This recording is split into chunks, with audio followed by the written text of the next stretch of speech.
explain what's going on. I think some of you at least will know that I have been labouring for some years over a book about megastructures. And there comes a time when you're writing a book when you need to wave your ideas about in public and see if they make any kind of sense. It felt to be about time, about now, and I wondered about where to do it. I mean, I could have done it at University College and simply got the same standard feedback as I get from the normal University College conversation, where I'm quite well known and we all know one another anyhow. I could have dropped it into the pretentious intellectual maelstrom in Bedford Square, where it would probably have sunk without trace and never be heard of again. I thought about doing it down at the ICA, but it seemed, well, put it another way around. When I think I know what about megastructures, I'll give 6 boring lectures at the ICA and bury the subject.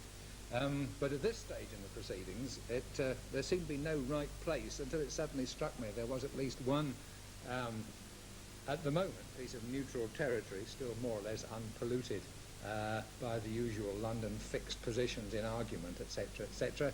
So why not do it at ARTNET? So here we are. What I'm going to offer for your approbation, argument, etc.,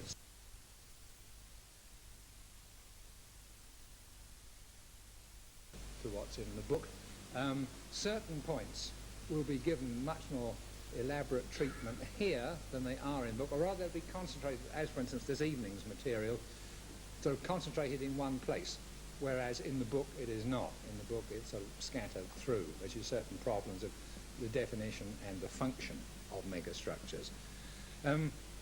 The general structure, in fact, is fairly loose. There is no prepared text in front of me here, only miscellaneous research quotations, lost quotations and things like that, and a few guidance notes to remind me of which order the slides come in. And this evening is called Getting Shot of the Footnotes, because that's really what it is.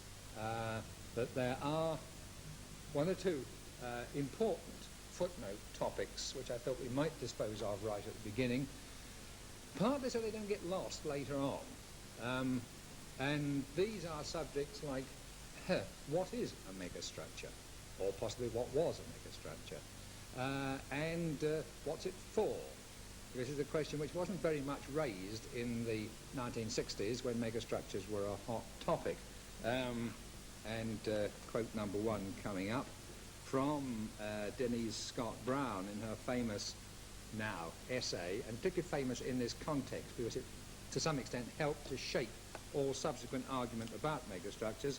Her famous essay on little magazines in architecture, which has been widely quoted all over the place. And she says at some point about the megastructuralists, and I don't necessarily agree with all of this, but she raises what is, I think, a very valid point. What has been omitted is a view of the city as a set of interrelated activities. There must still be physical relationships, economic, social, political. Otherwise, what is everybody doing up there together with everybody else in those megastructures? You know, I mean, this was a little discussed topic at the time. Some broad assumptions were made, and I'll come back on them. But they are, I think, pretty closely related to the question, what is a megastructure anyhow? Now, there are some reliable academic definitions of megastructures available, and I'll produce one of them later on this evening. But I prefer to hang loose on the subject because observably, and I mean observably, everybody knows what a megastructure is. The people who use the word know what it is in their own minds. There is, in fact, quite a large measure of agreement that it's very hard to pin down, in the sense that when someone uses the word megastructure wrongly, everyone spots it at once, usually. That is to say, somewhere in Bruce Allsopp's, I might as well start off by beating over the head the father of, the doyen of my profession, anyhow. Somewhere in Bruce Allsopp's business recently about Towards a Humane Architecture, he says something about the people having to live in tall tower blocks, which the architects call megastructures. Wrong. You know, immediately you know he's missed it. Because I never heard an architect call a tall tower block a megastructure. Nobody can contradict me on that. I never heard the word applied to a tall tower block. In fact, it's very doubtful if there is such a thing as a vertical megastructure anyhow. I have about 3 candidates for this label, but they are all arguable ones as to whether or not they are really megastructures. Megastructures lie down, they don't stand up, or so it would appear. And in sort of the general consensus of hearings about megastructures, you get a sense that there is in fact a consensus of some rough sort about what a megastructure is. Very few of the people who discuss megastructures as such, in fact, stop to tell you what they look like or what they consist of or what. You know, say, the academic definition by Ralph Wilcoxon, which I shall quote later, is an academic's definition based on reading the literature.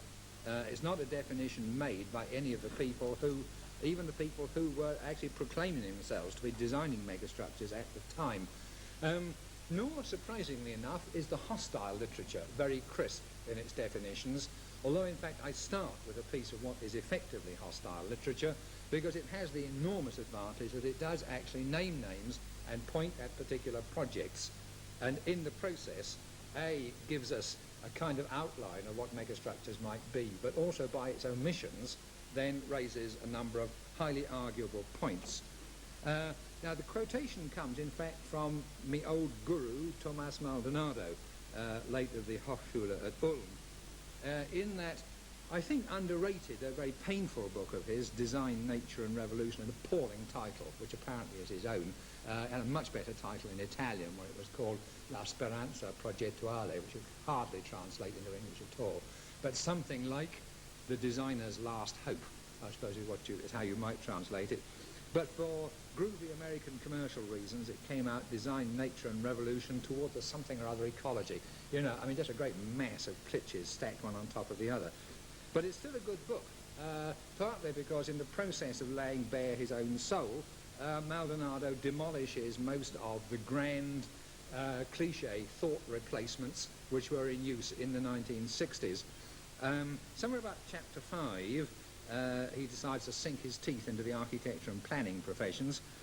We believe it is now time to reconsider the attitude of those whom we have called the old utopians, or perhaps better, the old utopians of the present day.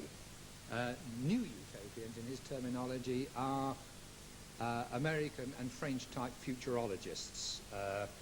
I'd say, roughly speaking, the Hudson Institute or the Rand Corporation on a sunny day, prognosticating the sort of grand world future of affluence and instant communications and everybody living in non-places and all the rest of it.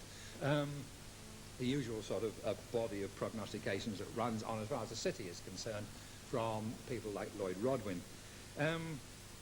However, by present-day old utopians, we mean those planners, especially architects and urban planners, who are formulating ideal models of future cities, which they call megastructures. We choose to call them old utopians because they have accepted the attitude of traditional utopianism. On the one hand, they refuse to undertake any action that implies a planning compromise with the environmental needs and pressures of the present, and on the other hand, they refuse to hypothesize any sort of decision-making trajectory that might make these megastructures realizable in the future and that would enable them to foresee the environmental needs and pressures which they would eventually become part. Although we acknowledge that these planners have been very innovative and stimulating, we nevertheless think that they have failed to overcome the contradictions of those who believe in the maieutic force of images and prophetic words alone. The best example is furnished by Buckminster Fuller, many megastructuralists rightly look upon as their precursor and their inspiration. Last point very properly taken, I think, so much so that one hardly needs to discuss it. There is in a sense in which Bucky is the father of us all, just like Corbu used to be the father of us all. But there's also a footnote to the above, in which he says, the expression megastructures is used here for convenience of language. We are quite aware that we are rather arbitrarily grouping under this term a family of very vast and diversified architectonic and urbanistic proposals. For us, megastructures are, wait for it, the walking city of Ron Heron and Brian Harvey, top of the list. How did you make it, Ron? Great, isn't it? Where's Brian? Pity he can't be here to share the glory. The computer city of Dennis Crompton. I didn't pick this passage for this reason at all. It's all getting a bit cosy, isn't it? The computer city of Dennis Crompton, the plug-in city of W. Chalk, P. Cook and Dennis Crompton. Then the less agreed without the law get a look in. The Ville cybernétique of Nicolas Schoeffer, the Ville mobile, Ville spatiale of Yona Friedman, the helicoidal city of Noriaki Kurokawa, the isotopon of Rudolf Durnach. It's a funny list. I think it's a list that's worth looking at if we can have the slides now, just to see what, so to speak, Maldonado's view, literally, of megastructures is. I say view because somewhere buried among the wit and wisdom of Peter Hall, the dynamic professor of geography at Reading University, he says megastructures cannot be described, they must be seen. And I think the point is worth taking. There is a sense in which a megastructure is a visual classification in the first place. So here we go, the walking city, and another view of the walking city terrorizing New York. The point at which this image in fact began to make its real world impact, this is when, for instance, Siegfried Gideon and Walter Gropius started to get frightened. When, this good old H.G. Wells type imagery, if I might be allowed to say so, was brought right on home and put in a known urban situation. Dennis's computer city, and here's a close-up of the townscape of the brothel area. You see what I mean? But at any rate, I mean, the thing that's very clear is there's no real coherence between these images at all. You know, what kind of category, in fact, is Maldonado talking about? Plug-in city, beginning with what I think for continental Europe is the dominant image of plug-in city, because it's the most frequently reproduced of all the plug-in imagery, and plug-in again in the... is this still 1964, Peter, or is this even later, this very elaborate version?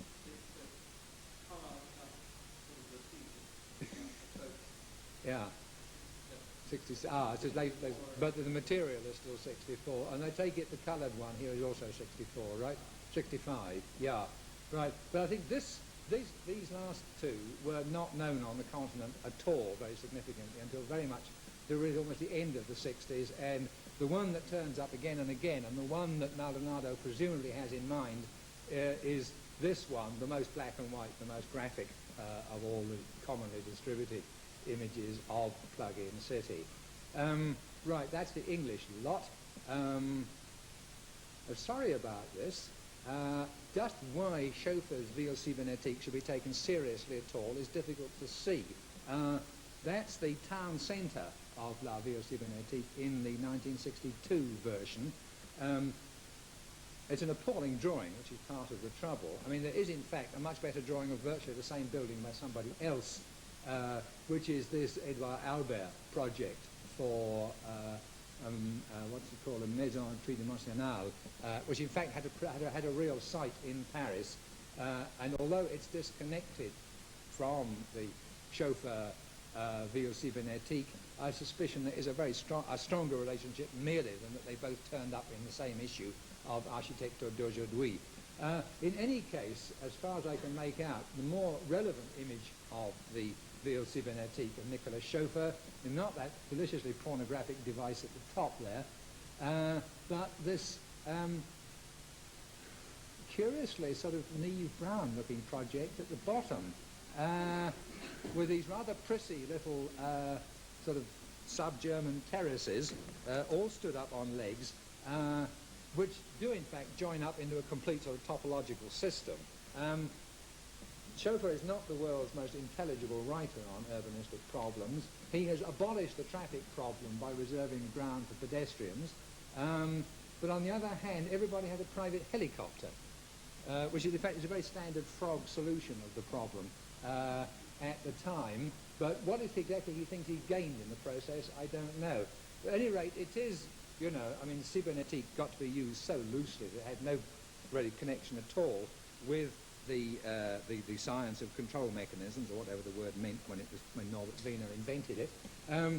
But you know, I mean, it's kind of a pretty run-down thing, and I guess what it really goes back to is those chauffeur light and sound responsive tower sculptures, of which this, so to speak, is an urban version blown up to a scale big enough to live in. But those of you who are as old and as grey-haired as me will remember these sort of twittering rectangular devices following people about at the old ICA gallery. It's that kind of long ago. And there were some chauffeur projects for gigantic towers of searchlights and things, which are the intermediate stage between that original sort of man-sized sculpture and presumably this seemingly about 90-story high tower here. To say chauffeur is a curious introduction at this particular point. Jona Friedman, I think not. Friedman's projects for extensive lattices containing residential accommodation sprawled about sort of 60 to 120 feet up over existing cities were extremely common intellectual property in particularly the early 1960s when he was most in vogue, and these kind of images, I think, did a very great deal both to shape the concept of megastructure and also to inspire other people to do megastructures, because when I was in Graz, Dominic and Hood were saying that what really fired them up to start doing their megastructure projects, which I'll talk about in a later chat, was the impact of a lecture by Friedman and these slides, most of which in fact show Friedman's kind of ville mobile, ville spatiale.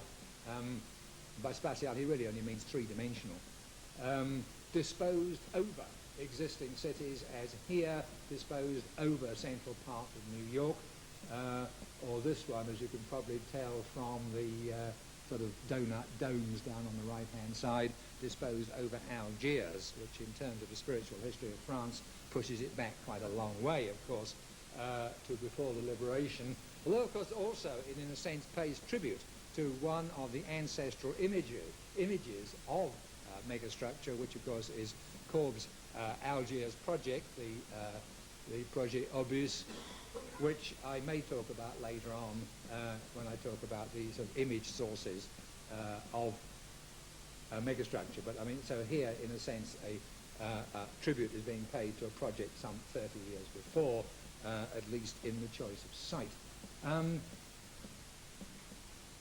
The appearance of Dernach at this point, I think, is found confusing by very many people. I'm afraid it's found confusing by me, although I in a sense, I know why Wolfgang Dernach turns up at this point in the argument, although there's not much logic in it. The original isotopon, I take it to mean a scheme in which all places are equal, topos, a place, isos, the same.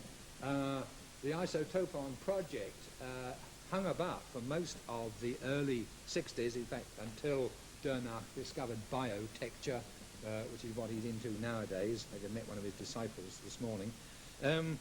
Was, in a sense, pretty close to a general body of German ideas for a universal three-dimensional space frame standing on the ground, not up in the air like the Jona Friedman version, into which accommodation could be fitted. And if you think that sounds more like Schultz-Felitz, you are quite right, because in fact the isotopon here, the project as published, is attributed to Dernach, Schultz-Felitz and Wolfgang Lenz, which in fact pretty well mops up the most of the German megastructure connection, except I suppose Dietrich, but it gets pretty well everybody into the act. And it was, by contrast with the other things we've been looking at, an extremely systematic, pretty well sort of, Bruce Martin kind of project, really, depending on a good deal of ruthless application of simple, interchangeable rectangular geometries. It doesn't look at first sight much of a megastructure compared with the others, and certainly not compared with the last item on this particular list, which is the helicoidal city of Kurokawa. Now, The list is in some ways a puzzling one. The first puzzle we might address ourselves to is all the people who are missing. You know, I mean, supposing that Maldonado shares something like the consensus of opinion, consensus-opinion of what is a megastructure, which he clearly does in places, then what about all the stuff that got left out? For instance, all the built megastructures or even quasi-megastructures are missing. The ancestor of them all is in the modern set, I suppose. Park Hill in Sheffield, what has been termed the most complete megastructure ever built, Cumbernauld Town Centre, the most praised megastructure of them all, Habitat, Montreal 67, in some ways the most interesting megastructure, partly because it's arguable, because it's a vertical megastructure, that is Place Bonaventure, also in Montreal, not mentioned at all, or the whole class of academic megastructures, which for the moment I simply offer you John Andrews Scarborough College as standing for a whole group of megastructure, which obviously includes Dennis Lasdon's UEA and ultimately, I suppose, the Berlin Free University, but there are plenty more. I mean, all those, none of those is mentioned in Maldonado's text at all. Again, none of the supposed or discovered megastructures turns up. I may not know much about art, but I know that's a dirty picture. You know, but there's these kind of things, devices like the post office tower, which were, so to speak, later discovered to be megastructures, or the George Washington Bridge approach, stroke complex, stroke bus station, stroke towers over the railroad air rights, etc., complex in New York, which had a compelling quality, a compulsive quality for American megastructuralists throughout the later 60s, again is missing from here, though I know Maldonado knew about it. I mean, I'm talking about someone I knew personally at the time, and I know, roughly speaking, what he'd seen and what he hadn't. Equally intriguing among the missing, and this may be more instructive in some ways, I think, Tange, the Tokyo Bay project there, to stand for all the Tange megastructural metabolist projects. Our own, there's more Tange as well. That's the Boston Bay project, which I suppose of all the things you've seen so far is one of the more apparently buildable of the ones that weren't built. Our own dearly beloved Think Belt. Is that the right way up, Cedric? Or is it merely back to front? Yeah, right. It's been in and out of the thing about 3 times trying to work out which is the right way around. And in some ways the most surprising, because in some ways the most utopian, Soleris Arcosanti, which I think really is the most surprising, because it had been, but the book came out in 70, and Soleri was well published by then, and Arcosanti in particular had been pretty much discussed in the literature. Now, can we have the lights on again now, please? I'm afraid that's all the slides you get tonight. The aim is to bore off the visual groovers and concentrate on the serious people. Right, yeah. Now, what's it all about? Because in fact this list and my counter list of omissions seem to me to raise what are some pretty relevant points about what's going on. One thing is the utopian connection. It's pretty clear, I think, that what Maldonado is after is things which he knows perfectly well are not going to get built. If any of these things is built or even buildable, then what he says about not proposing a constructive trajectory or whatever it is by which it might be realized falls down. Therefore, in fact, he's going to exclude all reasonably practical megastructures. He only wants to talk about those megastructures which, to his mind, are such total visions that they will always remain visionary. And this not only, therefore, obviously excludes those that were built, because he couldn't pretend that those people had not proposed constructive trajectories whereby they might be realized, but also includes the ones that were seemingly buildable, which certainly the Boston Bay project of Tanguy was. It certainly, its structure looks probable. It does not strain one's imagination as a constructional proposition. sizable A-frames had been proposed and were being built at the end of the 50s, in the early 60s. Nervi could have run it up overnight practically. I'm surprised he didn't in some ways. Nervi seemed to be one of the great missing men of the whole megastructure argument. And this, of course, is what takes Soleri out. Although Soleri is in many ways a utopian in the sense I'm coming to in a moment, nevertheless, the front part of that last slide has actually been built by now. On the slide it is in fact labelled. About the first 6 inches of the total 48-inch image is labelled part so far completed, you know. And therefore, again, however improbable the rest of Arco Santi 1 might appear to be, nevertheless, it would be extremely dangerous for anyone to propose it couldn't be built, because demonstrably Soleri and his followers were building it. Furthermore, they were building it under conditions which really do approximate to utopia. It would have been a very embarrassing proposition for Maldonado to have included in the book. Now, I'm using the word utopia here in a fairly technical sense, but I think the technical sense is worth insisting on at this point. It gets into the argument really through no fault of Maldonado's at all. I mentioned earlier on that that essay of Denise Scott Brown's had greatly conditioned much of the later argument. There are, in fact, a series of articles which, so to speak, gather together certain aspects of megastructures and are the basis on which most academic and critical discussion has subsequently been based. The Denise Scott Brown one is a late entrant, although it's had a considerable influence.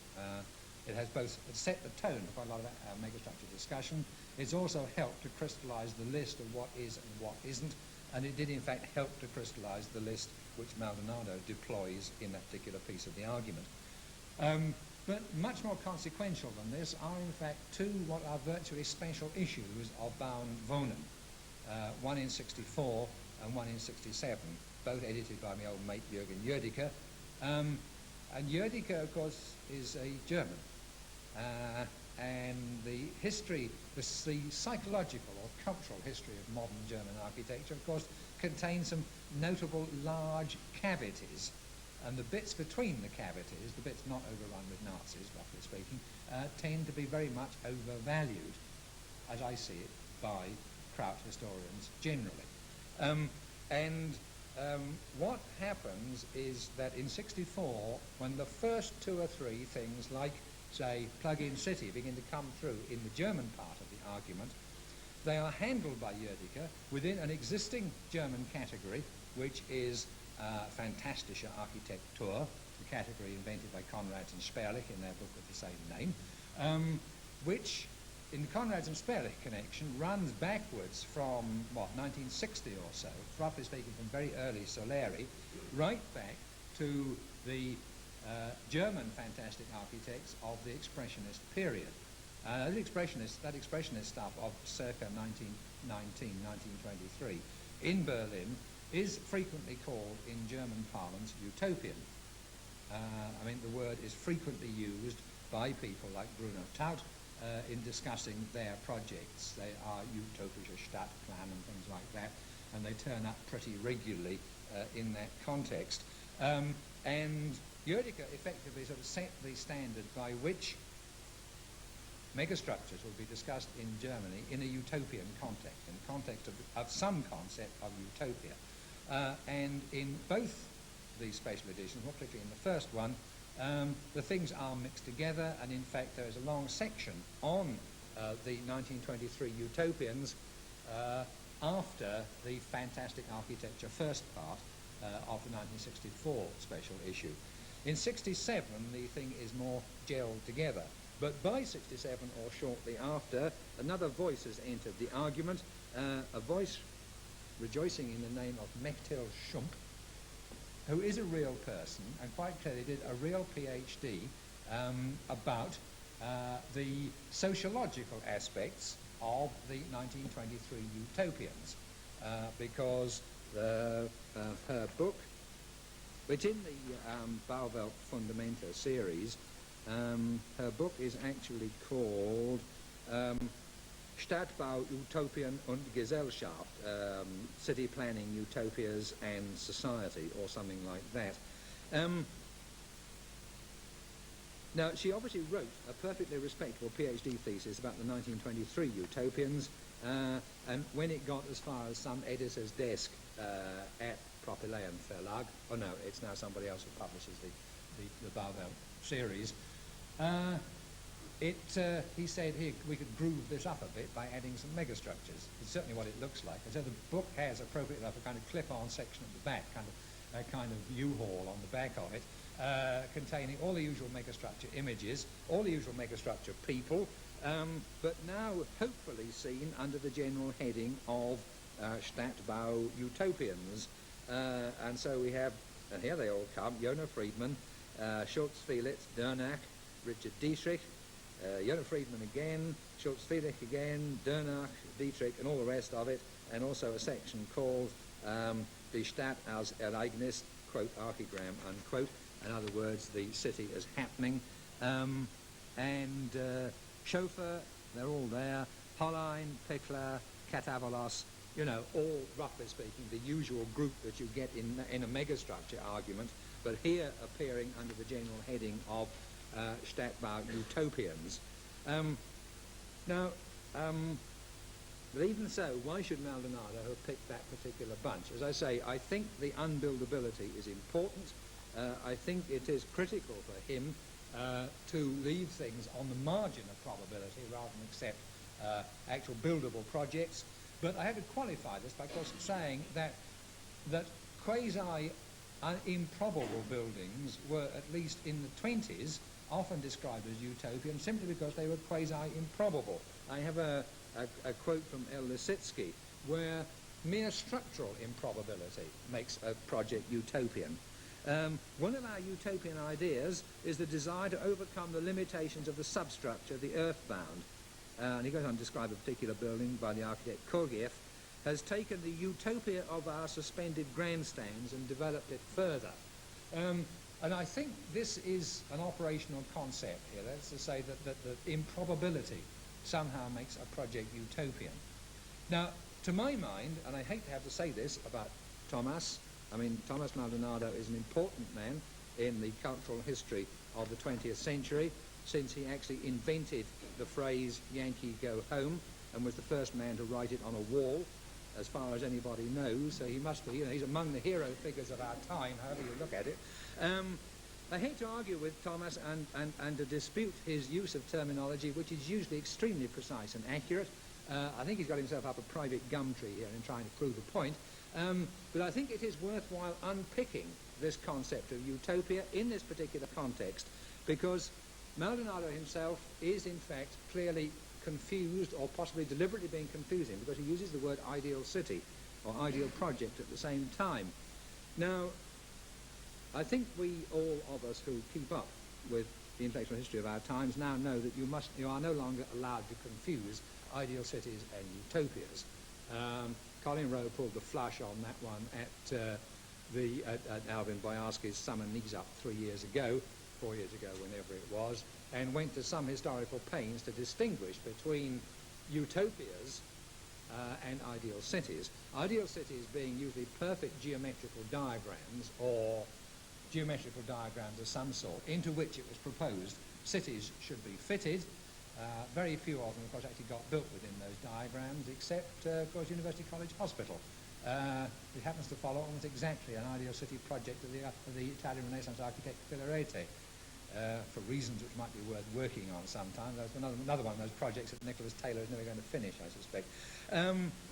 But at any rate, I mean, an ideal city is basically a graphic plot, shall we say, into which a real city might be fitted one of these days. There are about 3 of them, I suppose, in Italy that come within this category.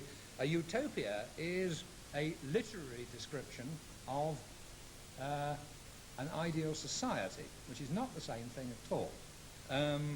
It is true, of course, that More's original utopia does contain some directions about what the site, the city, and the building should look like. But until you get to William Morris, that more or less disappears.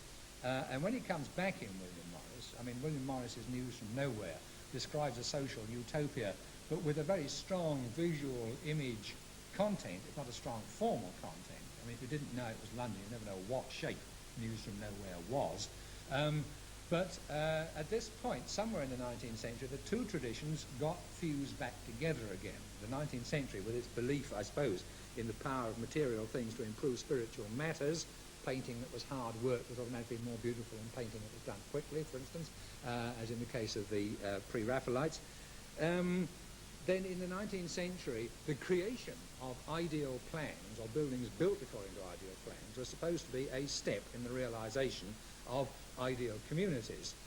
It's not, of course, a purely William Morris affair, goodness knows. The concept of the phalanstère and so on all follow this line, and I'm not going to follow the line in detail now. I simply want to establish it. This unpicking of the two concepts has been driven further by Françoise Chouet, according to my notes from her talk at the AA last term. The ideal city, for instance, is a purely professional affair. An ideal city grows out of the culture of architecture itself. She claims it's unconcerned with either ethics or the client. Interesting thought. On the other hand, it is open-ended and rich as human desires. And it has confidence in spatial expansion, uses space as an instrumental tool. This begins to sound like a megastructure, I must say. On the other hand, the ideal city is obsessed with the present state of society, a point which I think Maldonado willfully misses. Most utopias,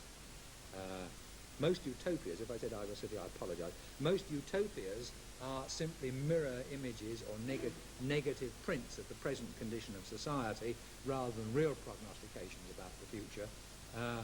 There's a good deal of this kind of argumentation goes on around megastructures. There's a scandalous set in Moshe Safdie's book called Beyond Habitat or After Habitat or Towards a New Habitat or whatever, in which he simply identifies the virtues of habitat by claiming that habitat reverses all the things that are wrong with present-day society. Is, I think, rather tendentious piece of argument. But it is in the nature of utopian thinking that it tends to do that sort of thing. That a utopian model has a one-shot truth and is perfect and is finished, which is also true. What you do after you've created utopia, it's never in the instruction book. You know, the instruction book may tell you what utopia should be like, but not what to do with it when you've got it. It presupposes a perfect and static state of society, whereas an ideal city does not. An ideal city is a container in which society might do any number of things. And also, I think this is a very interesting observation of François Chouet's, which I think is true, that in contradiction to the spatially expansive and spatially instrumental nature of the ideal city, utopias tend to be, as he says, diffident about space. They tend to reduce the city to a minimum contact and to pile people up very close together. Runs all through utopian thinking, and they're distrustful of spatial expansion, and she particularly, at this point, comments on Fourier and the concept of the phalanstère, which takes a dispersed agricultural community and packs them all into one single building.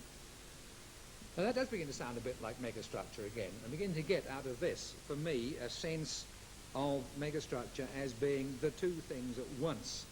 And I tried to formulate it something like this. A megastructure is an ideal city, but containing somebody else's utopia. And the somebody else's utopia is not in fact an old utopia. My suspicion is that it is in fact a new utopia in the sense in which Maldonado has abused it. If you look at the reasons for building megastructures, which are commonly adduced, one is the population explosion.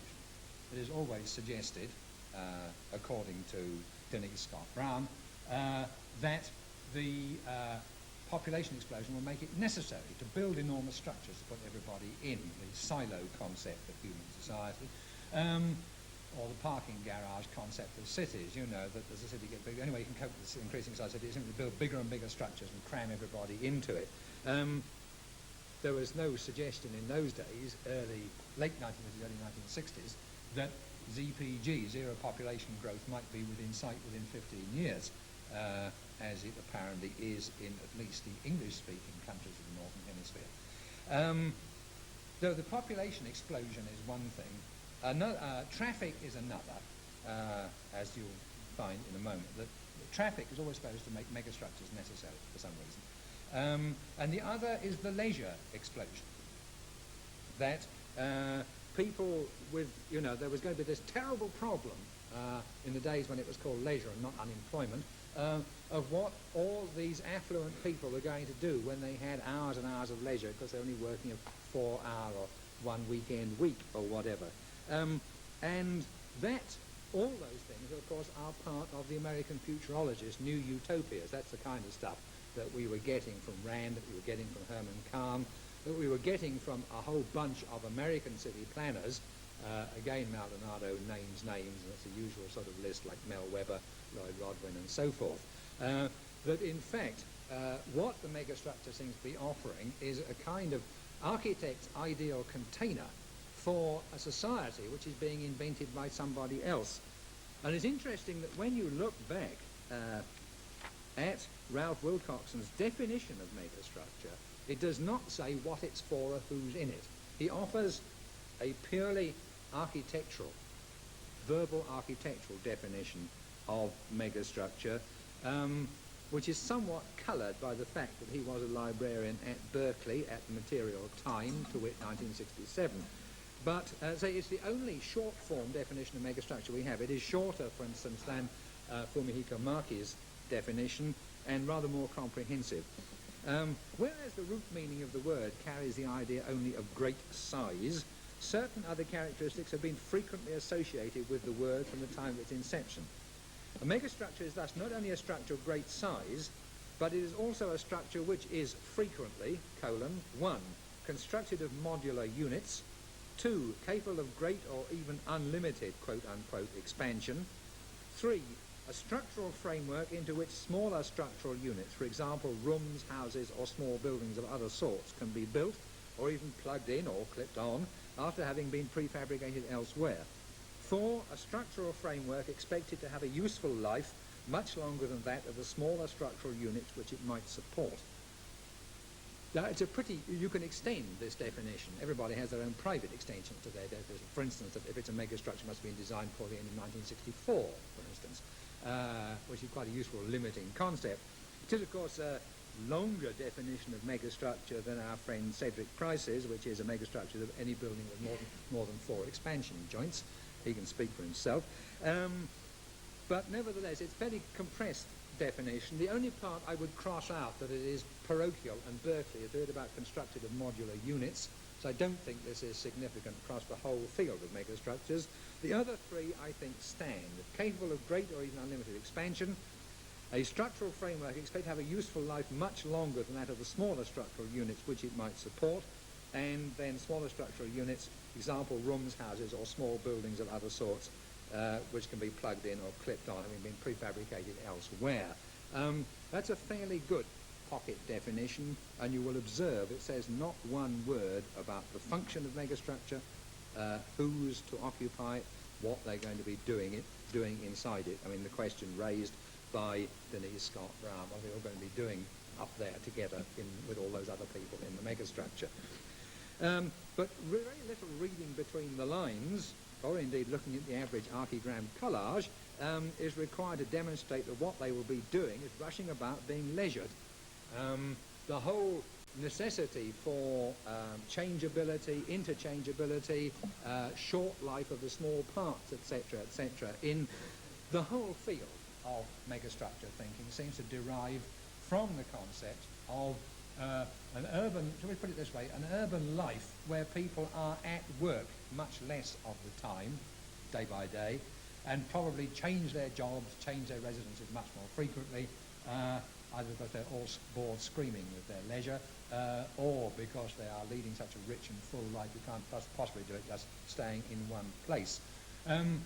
And quite a few later, I would say, academic commentators on megastructure, like Manfredi Nicoletti, for instance, in his famous Flash Gordon piece in the Architectural Review, and others, do keep coming back on this point about the megastructure as a kind of beehive of leisured persons.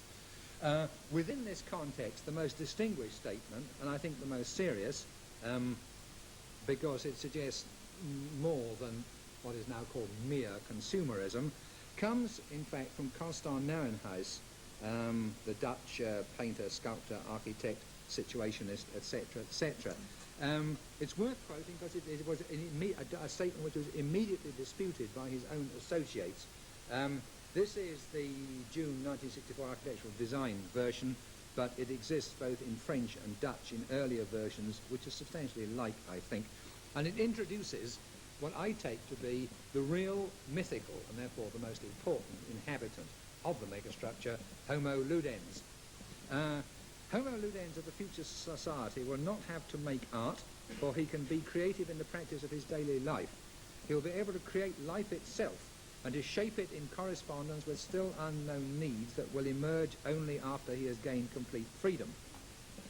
New Babylon, this is the name of Constant's project, New Babylon represents the environment of Homo ludens, the environment that Homo ludens is supposed to live in. For it should be clear that the functional cities that have been created during the long period of history in which human lives are consecrated to mere utility would by no means suit the totally different needs of the creative race of Homo ludens. The environment of Homo ludens has first of all to be flexible, changeable, assuring any movement, any change of place or change of mood, any mode of behaviour. There are two connected circumstances that have caused, especially in the past 10 years, a critical situation in the highly industrialised countries. The first and most important is an increase of population, which is leading to an almost complete urbanisation of the landscape, destroying the land that was originally used in common. The other circumstance related to this is the growing importance of mechanical traffic that enlarges enormously the living space of each individual. These developments represent a new social situation no one can deny. The facts are simply there as a reality, and we have to deal with them. The facts are simply there as a reality, and we have to deal with them. Let's say that the use of megastructure is predicated from outside. It is not, in that sense, an ideal project. But we cannot allow the traffic to destroy the social space of the cities as it is doing now, and we cannot let the population growth be responsible for changing all the landscape into one interrupted townscape, boring and dead, without any possibility of creating a more interesting way of living. The urbanisation of New Babylon consists of a coherent system of covered unities that I call sectors, and in between remain extensive open green spaces where nobody lives and where no buildings are to be found. This network-like system is unlimited and could theoretically cover the entire surface of the Earth, which seems to me to contradict what was said higher up about universal urbanisation. However, the sector itself, whose dimensions are much bigger than those of any present building, is a system of levels that leaves the ground level free for an intensive fast traffic. On top of it there may be airports or heliports. The sector floors are primarily empty. They represent a sort of extension of the Earth's surface, a new skin that covers the Earth and multiplies its living space. The unfunctional character of this playground-like construction makes any logical division of the inner spaces senseless. We rather should think of a quite chaotic arrangement of small and bigger spaces that are constantly mounted and dismounted by means of standardized mobile construction elements like walls, floors and staircases. This seems to be a document in which really practically every megastructuralist could concur over most of the area. You could, for instance, you could insert the words Fun Palace throughout and hardly do any injustice either to this or to the Fun Palace project. You could take almost any other major megastructure city centre project and make it fit after a fashion. It would do very well, for instance, for Cumbernauld. It's not my idea of a swinging place full of, Homo ludens. Nevertheless, I mean, this seems to me to sum up most of the good aspirations and most of the worries of the period pretty well. It's all in there. But at least it is Homo ludens, who is an academically and philosophically respectable person, unlike access man, the person who enjoys affluent leisure, who quite clearly is a disreputable person in the eyes of nearly all great thinkers, though not with Lloyd's Bank, obviously. Now, what's the weirdo about this document is that the moment he had uttered it, as his own associates in the Situationist International promptly tried to discredit it. I think some of us present can remember the good old International Situationist and its heroic international meetings in, for instance, the Seamen's Mission and the East India Dock Road and things like that, which brought together most of the best radical nuts, but I do mean nuts, of Europe, a body which I think auto-destructed almost per program through internal dissensions, of which one of the major ones was with Constant.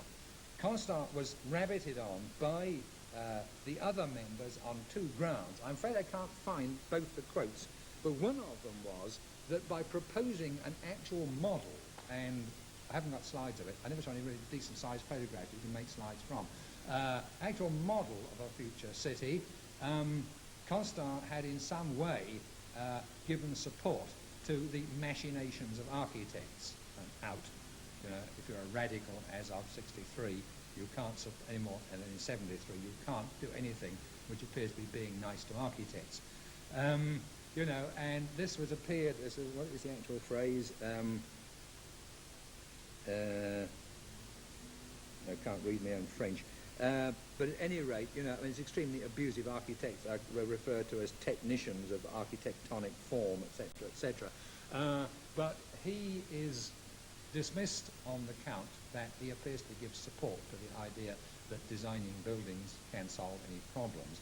The other thing on which he's abused is that Homo ludens is in fact only your old friend, your affluent leisure consumer in disguise, and he is abused that the platform playgrounds of his sectors will simply be occupied by the same boring rich consumerists as are to be found in perfectly ordinary suburbs of unreformed, unrevolutionized cities as we actually have them. I think in many ways one has to say this is unfair to Constant, and it's largely internal group bitching between the situationists. On the other hand, I think it's to some extent fair to the situation. The megastructure concept, I think, does valorize les techniciens de la forme architecturale, if I remember it correctly, say it is an architectural solution to really a whole group of social, urban and psychological problems. And secondly, we don't know whether Homo ludens is real. I think it's important. Have you read the Gombrich thing yet in the TLS, Bob? Ugh. About 8 pages of Gombrich, high-level stuff on precisely Huizinga's book, Homo Ludens, from which I think it emerges that Homo Ludens is not actually a real person, or even a real symbolic person. It was only a snappy title for a book which is really about the importance of the play element in culture and the way in which the rules of any society's games tell you something about the way that society operates and how it views itself, how it views its universe, etc., etc., etc.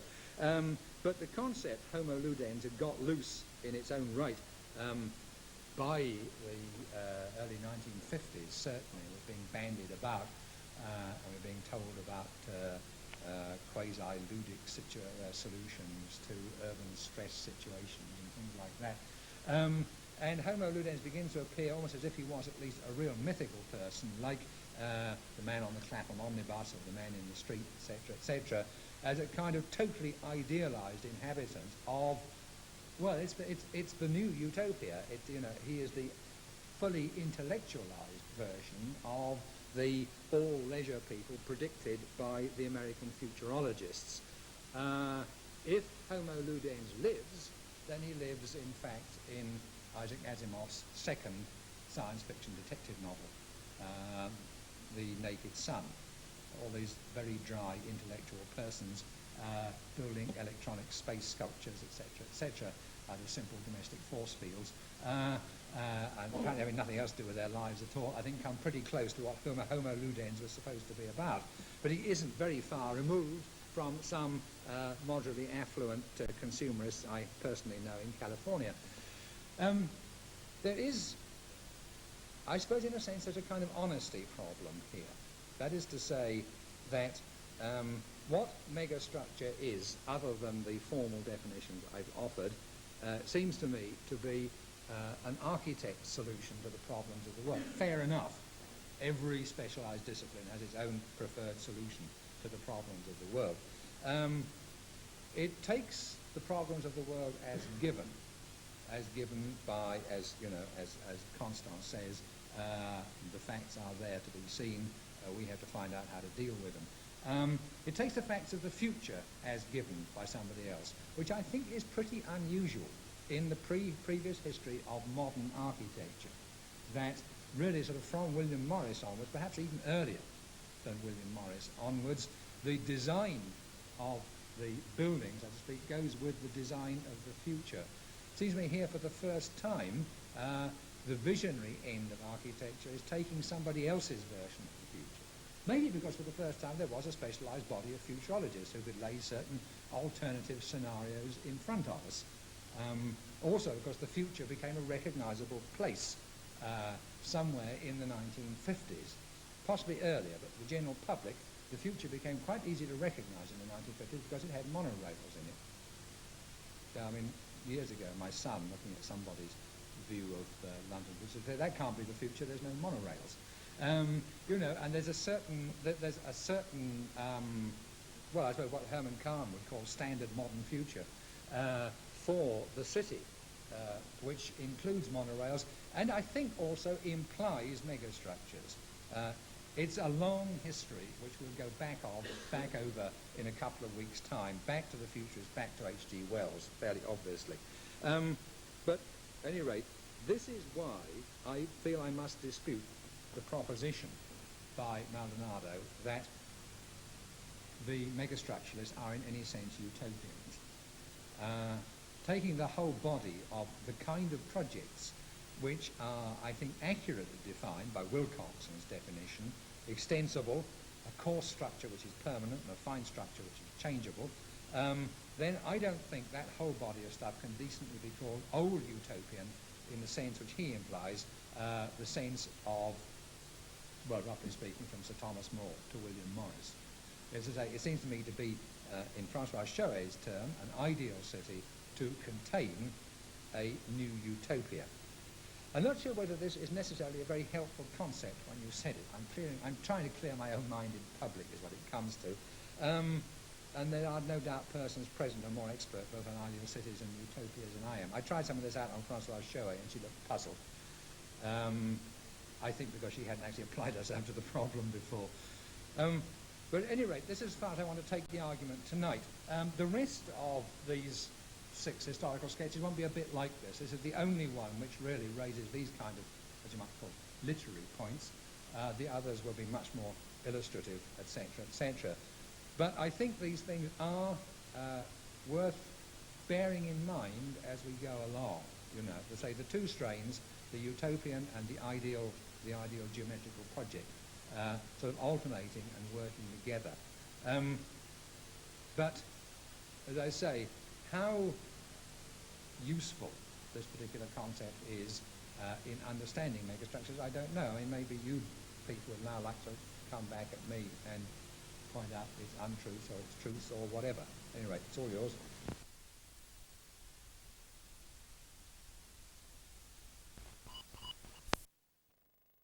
Which I don't personally observation could be important. I mean, most of the core structures of megastructure projects are in some sense modular or geometrically regular. That seems to be a very significant thing outside the Berkeley context where, you know, this is late Christopher Alexander period where the math of modularity was important. The other 3 categories he proposes seem to me to describe significant characteristics of most of the things I've heard called megastructures.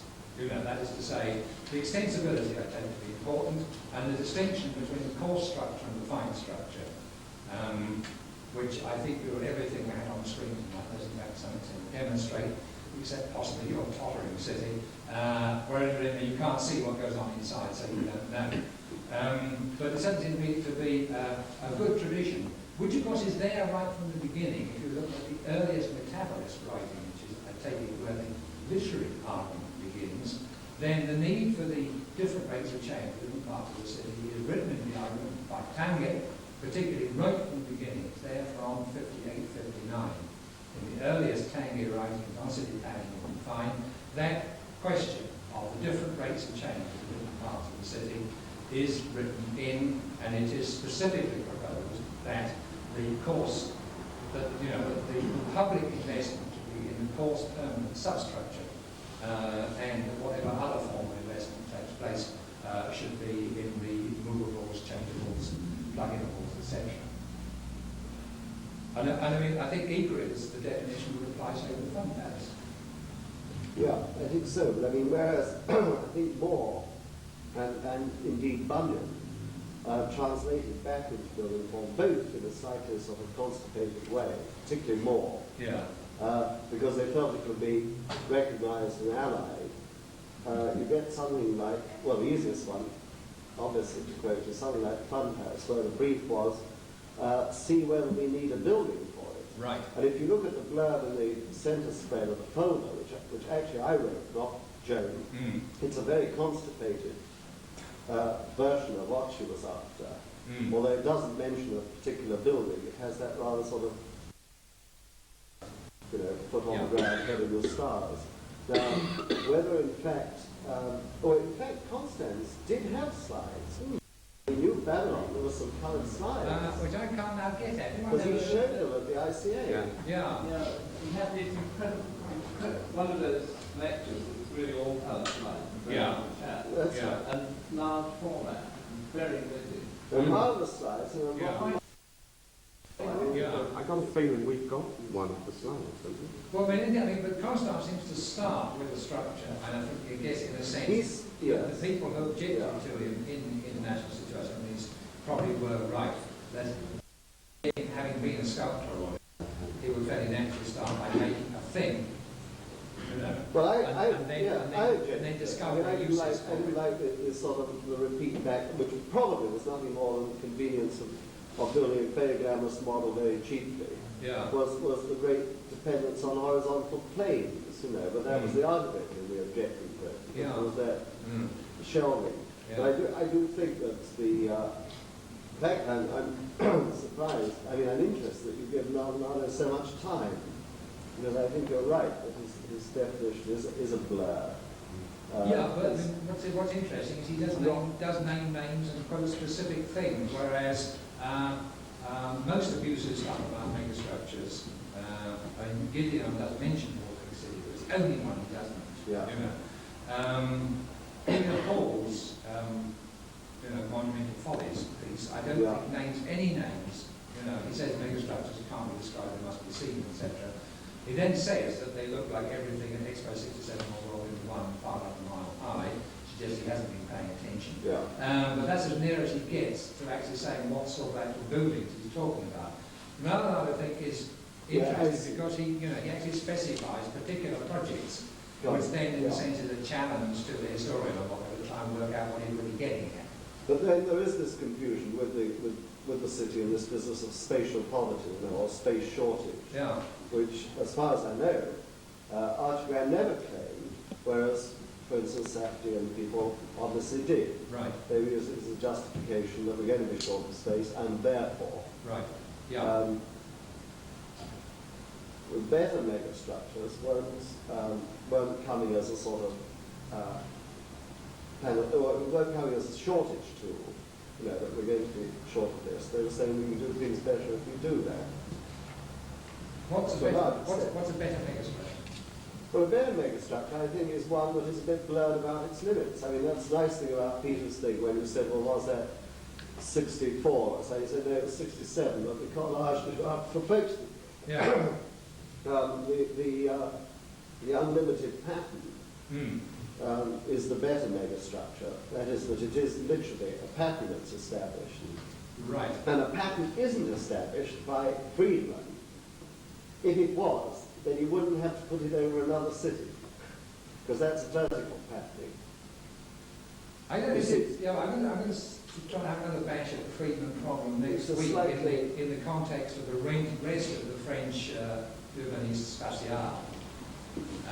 Because there's this whole thing about planning including instead of two, which literally hangs up most of the French projects.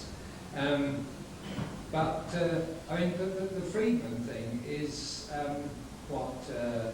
ameliorative or therapeutic, and it's to certainly in an extremely crude way. It's simply providing an Well, it's a alternative. band-aid thing. Yeah, it's an alternative place to put the existing city, really. Yeah, You know? And also it depends on some crappy old city underneath it. Yeah, I mean, it's the most obvious case of an ideal diagram that contains somebody else's utopia or non-utopia. You know? Well, other than the bridge, the Channel Bridge. Yeah, I mean, one or two of them are in fact not curious of particular cities, but it generally tends to advance them. And a fair, I mean, historically, statistically speaking, a fair body of megastructure projects are seen as therapeutic devices. Well, they are. for I mean, existing cities. like Tangiers Bay and things. Yeah, You see right. Bucky's Pyramid. Yeah. Things like that. Yeah. That certainly But seems to be, sorry, Right. it certainly seems to be one of the major motivations for a great deal of megastructure, you know, is to cure the problems of existing cities.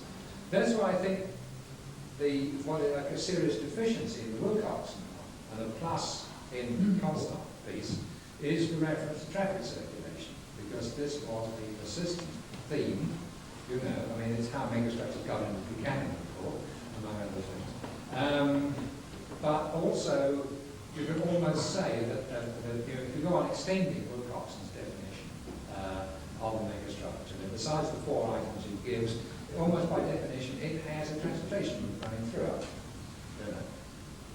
And this is true of, it's very hard to find a megastructure which either doesn't have or did at one stage propose transportation or something like it running through the middle of it. I mean, you could, or could you have done, it could in Khan's scheme, you see. Yeah, well, I mean, the Khan thing is interesting because quite clearly, though he hardly ever turns up in the megastructure argument as such, he is very clearly one of the ancestors. I mean, if you take the books and magazine articles that were coming out around 64, which were, I take to the year of, I mean, literally the definition of megastructure, but Markey uttered the word for the first time in print then. But also, 64 is the year when really the whole megastructure plot was formulated and regularized, particularly in the mags and also in the books.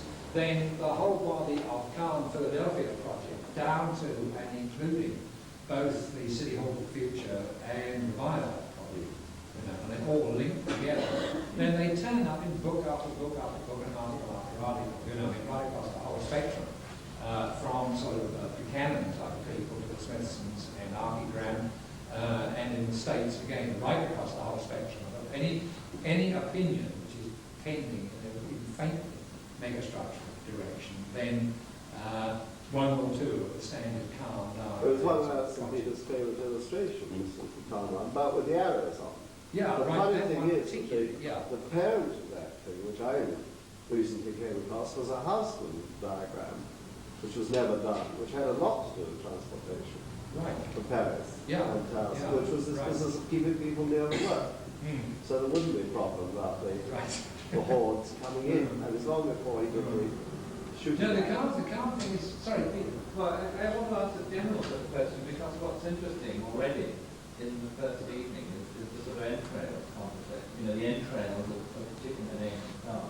And that was the title of the first talk. I mean, one of the, Clearing the footnote. if we are clearing footnotes, I mean, since you have some of the authors and some of the authors sitting here, I think it might be worth just some observations. I mean, one is the point about constant thing. I remember, I think it was 62, the constant lecture at the ICA was very much a visual turn-on about the characteristic of megastructures, which isn't contained as part of the word called structure. But, you know, if only megastructures being called something else, which was not implying structural consistency at the time, but I think a lot of sort of second generation megastructure people hooked either onto one or two things, either onto the structural aspect of it. A lot of the worst ones, I mean, if one can be you know, a lot of the crummy ones sort of hooked onto the structure thing, and this is the whole point of what the structure was trying to accommodate. And if only there's some other word, X, which was the sort of open-endedness thing, the accommodation part, which doesn't, to my mind, conceptually demand a megastructure, although it seemed convenient at the time. So the constant thing, coming back to that, one saw the slide something like 8 years before I ever saw the plans published in some sort of Dutch leaflet. The Kahn thing, on the other hand, is the other stream. I mean, I can remember myself being very conscious of the Kahn project when doing Montreal Tower, which itself was a trial run for the first time in the city. And in fact, in that much, I mean, our copy of the A.NB was about 63, 62, whatever it was. A research. Thumbed piece of paper. Right. It's still a disintegrated copy exists. It was thumbed around the Haverwood office. And was in fact, to us, anyhow, the key document. No doubt about it. In fact, that was the figure. The book version. Fantastic. Fantastic article, Ulrich Conrad. It was much later, much more boring. But it was that Cedric Price that one first right. I think, I don't know how much you want to pick up on this evening, because it could become very boring and very personal. Well, I mean, obviously, I'm interested. But I do, to me, I think this, the important worry in my mind about this sort of mere history aspect of it is that it happens to be megastructure that is the emotive word, that becomes historically necessary. Right. Whereas X, the unknown, is really to me what it was about. And unfortunately, we got hooked on the structure thing, and then you get all the those sorts of guys. Frischmans and various students of about 1967 who kind of did this thing and then wondered what the hell to do with it. And I think just to pick up the other point about traffic, my interpretation of that issue is that the transportation thing, the movement thing, which is very much a Smithson conversation, was very, very central to the English input. If you bear in mind that some of us were students of Smithson, but certainly the whole that whole conversation is a very central part of any work done at the A or the Regent College between about 58 and say 64, and that somehow the entrails of that, just as the entrails of setback building, etc., which you can trace in the English manufacturers, are carryovers. They happen to have been useful, but really they're part of another entrail, which is probably very. But the traffic thing, very important in England, is far from a purely English thing. I mean, it's one of the great things. I thought might have Just favour. At this point.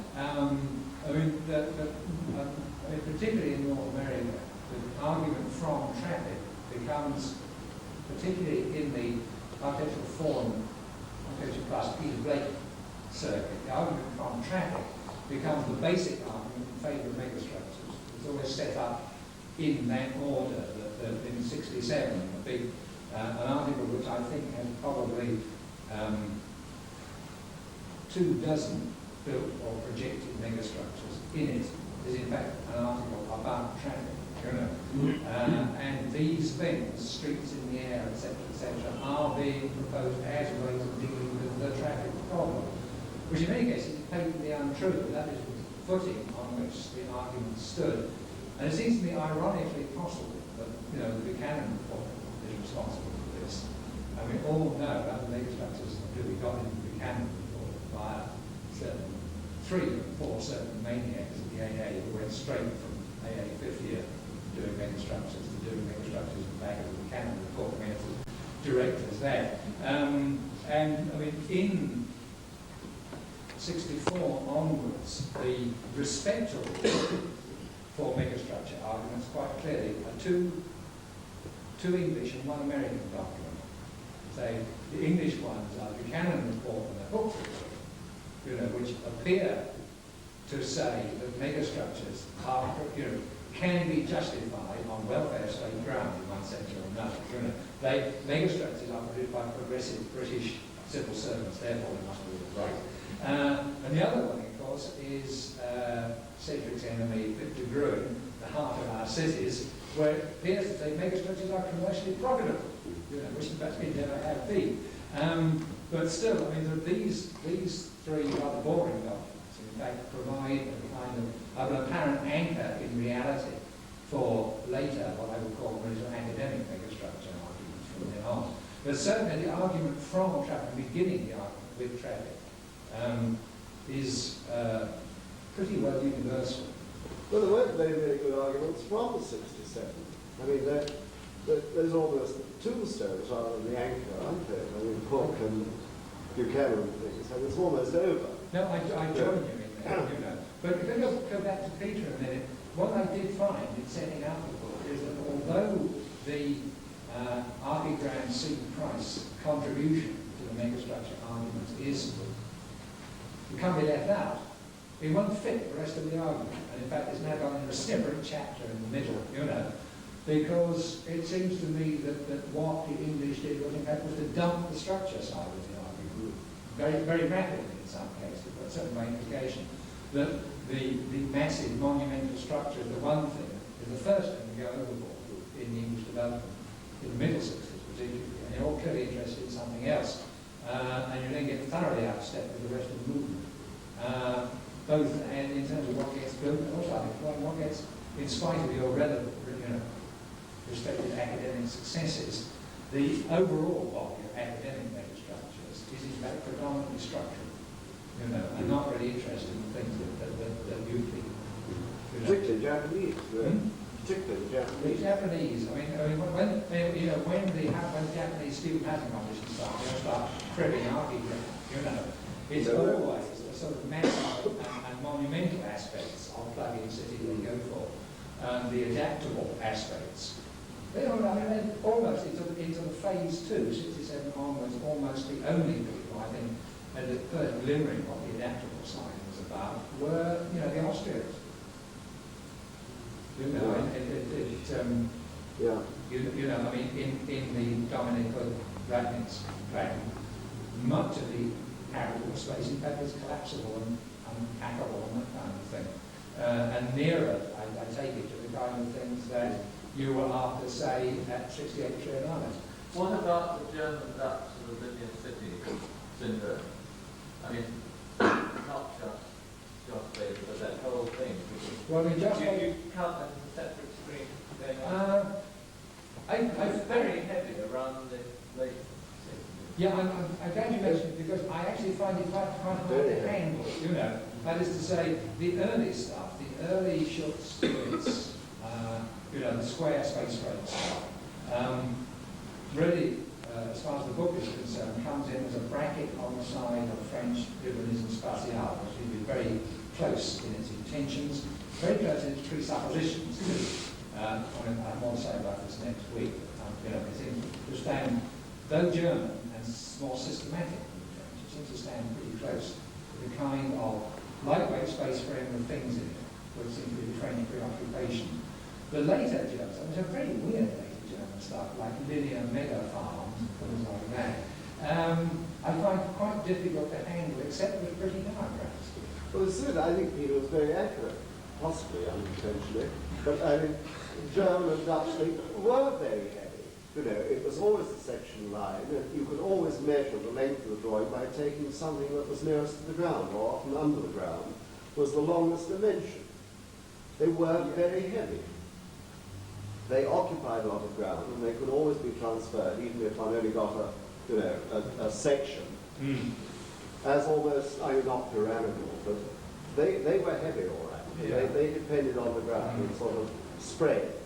Right. That, of course, is that whole Terrassenhäuser tradition, anyhow, because it's interesting when megastructures first begin to appear in most of the German texts, they tend to appear as footnotes to articles about Archie's crowd friends from Kingston. Yeah. And their back-to-back terrace house. Yeah. They crawl in under that format. Yeah. The earliest appearances in Bauwelt, Down and Bowman and so on, into 62, 63, they're all coming in under the step terrace heading, and you discover that you're beginning to get, people like Archigram and so on coming through on that kind of network. And I think German understanding of what megastructures were about, other than the utopian thing, is as a kind of zoomed up version of their own Terrassenhäuser tradition. Yeah. And you're right about it. Yeah. It's early drawings by Simpson, passages within the pyramids, were a great inspiration as to how to draw the escalators and things. Now, I think you're talking about recent issue of Casabella now. Well, it's still there, isn't it? Yeah.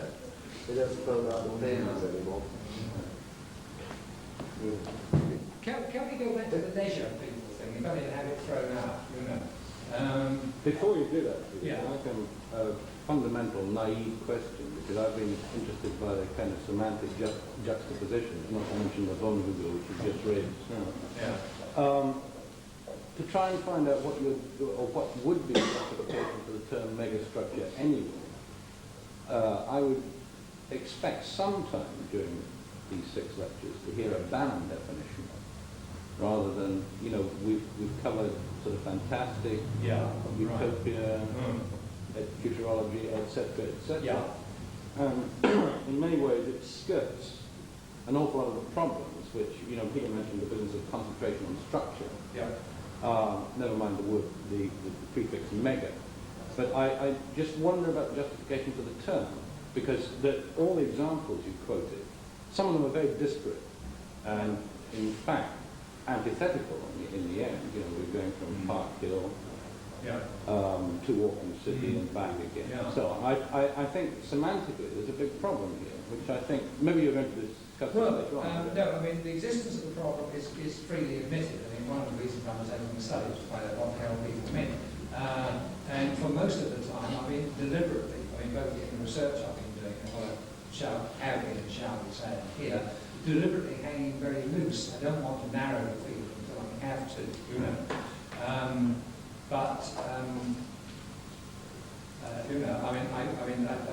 did this when I was in Naples 2 years ago. I pulled a roof and I was going to define megastructures. Because, as you know, you can't proceed in it until you clear up your ideology first. I want to keep it loose simply because it was, what we might say is that as far as this evening is concerned, anything is a megastructure, I might ever call it a megastructure. Like I start out by throwing out one obvious one, and I'll probably go on narrowing as we go on.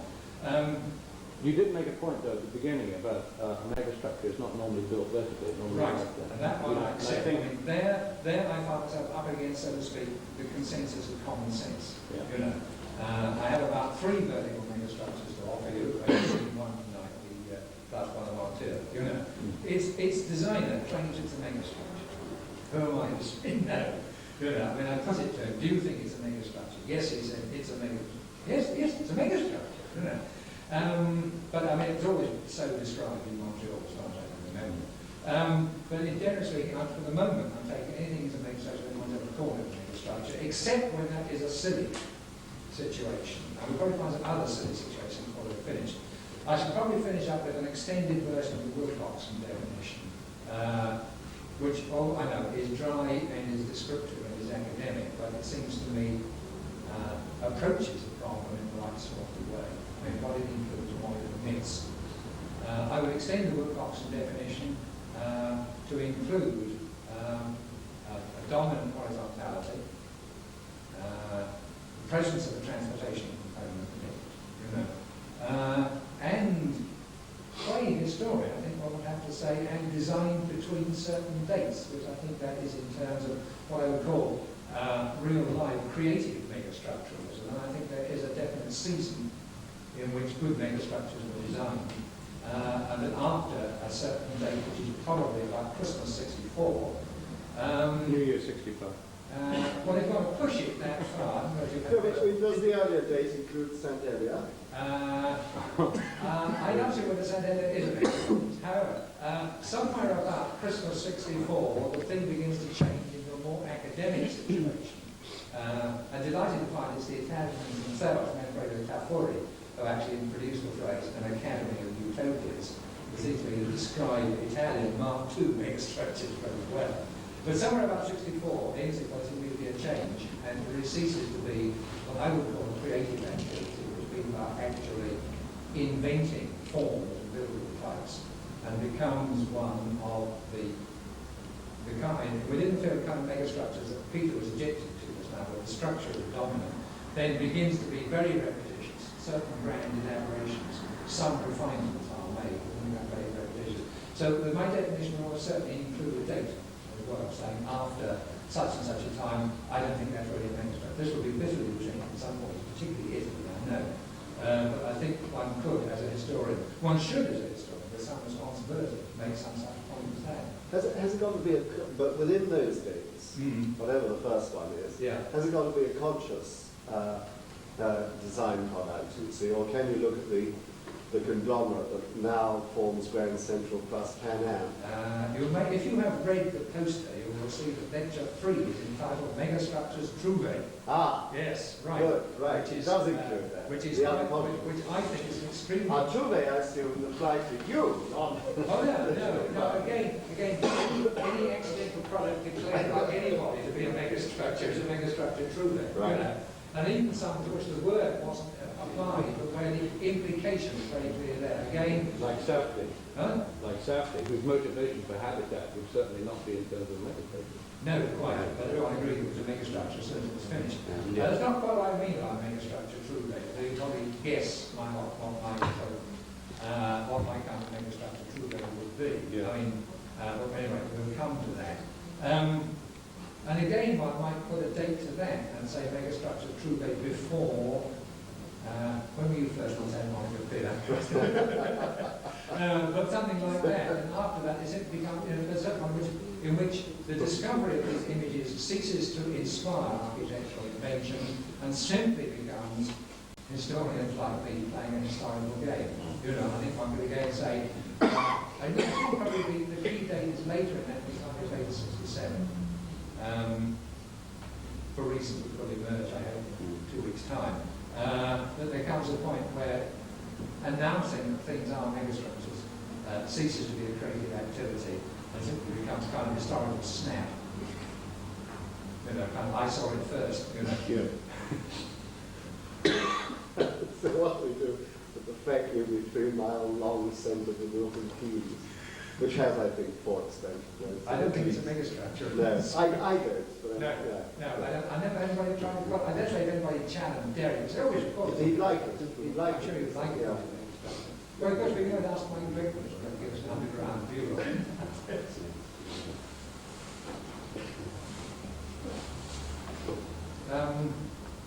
Shall we leave the matter there? I've been standing here for an hour and a half or more. Next week, what I call the 3 lights that failed, which there are probably big objections at the time. What I'm really after are the 3 run-ups to megastructure theory proper, the Japanese metabolists, the French urbanism spatiale group, and that Italian group, which doesn't have a name yet. I mean, I call it Città Territorio, literally for want of a better term, in the handout, and they hardly exist in the general literature either yet. I mean, the projects, I think, will astonish some of you by their earliness in some cases. They look remarkably like things that ought to have happened 5 to 10 years later. So that's what next week is about, is the run-up to a point somewhere about 63 at the beginning of the process. Okay.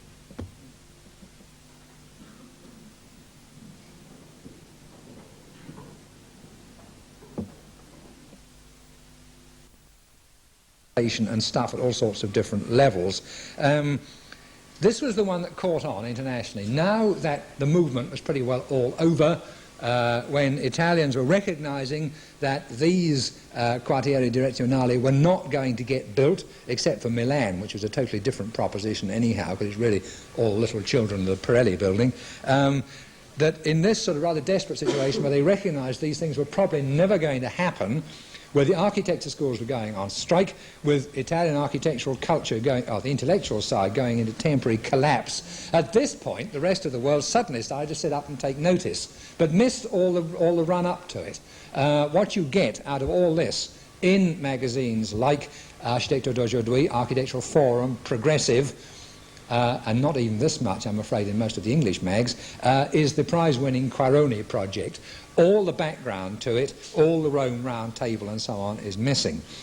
It caught on, I think, because particularly Anglo-Saxon concerns had moved on to the point where this suddenly began to look like their problem.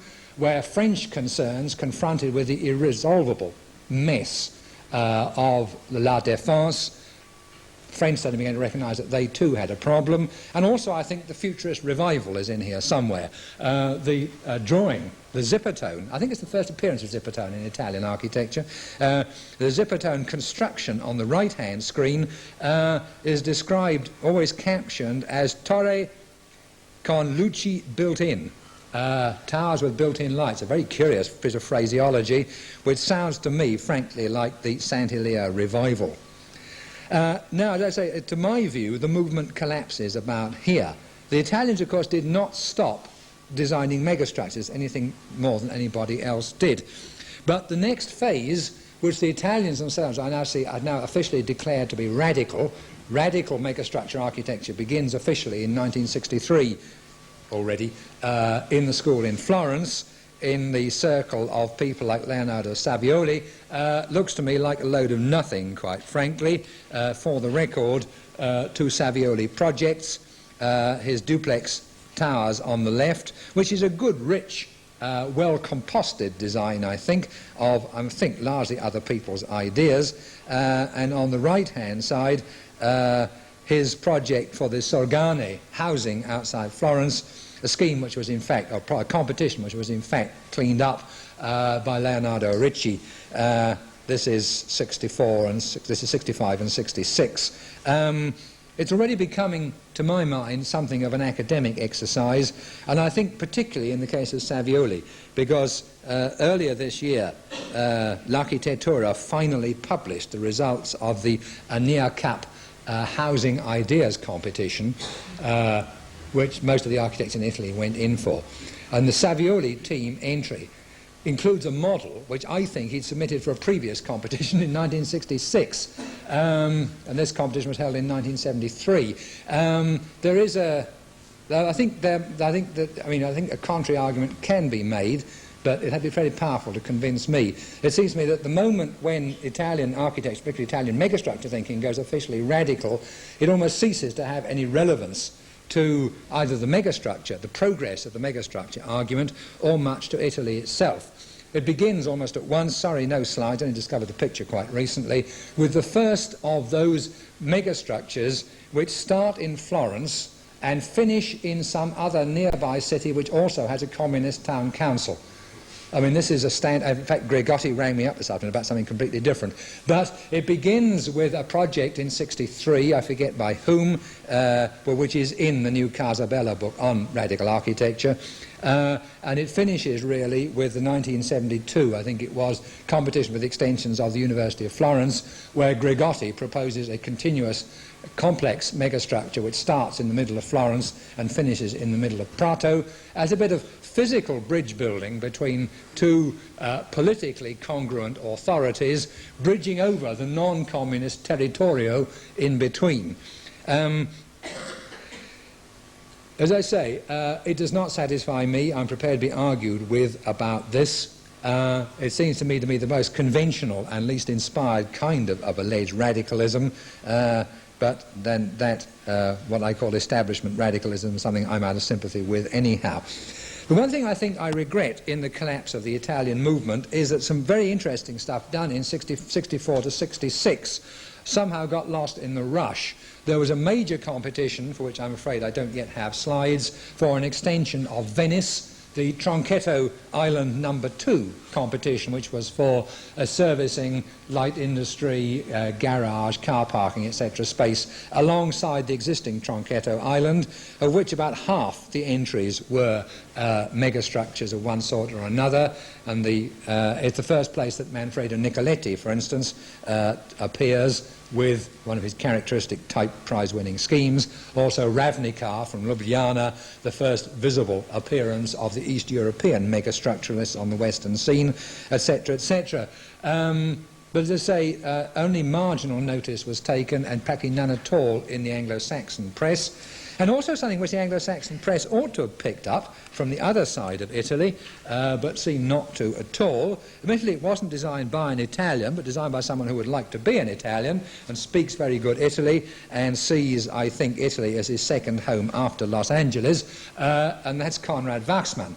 And this is Waxman's project for a new ocean terminal in the harbour at Genoa. I knew he was in Genoa in 63 and 64, and I never realised what he was doing there. But this project, all right, it's not, I suppose you would say, a full megastructure. It's as much a megastructure as the Tronchetto Island projects for Venice at the same time were. A lot of it, of course, as is usual with Conrad, is simply exercises in structural fun and games, including that beautiful doily thing there, which in fact is the support for the helicopter, circular helicopter landing pad, which appears on the other side. Most of the habitable spaces, quote unquote, are dismissed to the tower block, which I think he didn't design, standing inland behind it. What he's offering are simply straightforward terminal facilities, ship to rail, ship to road, ship to air interconnections. It's a project which I didn't even realise he'd done, even as recently as the last time I saw Conrad, and discovered almost by accident looking for something else in Casabella, about which, as about so much else of the Italian stuff, one would like to know a good deal more. Can we have the lights on again now, please, and unfry the slides?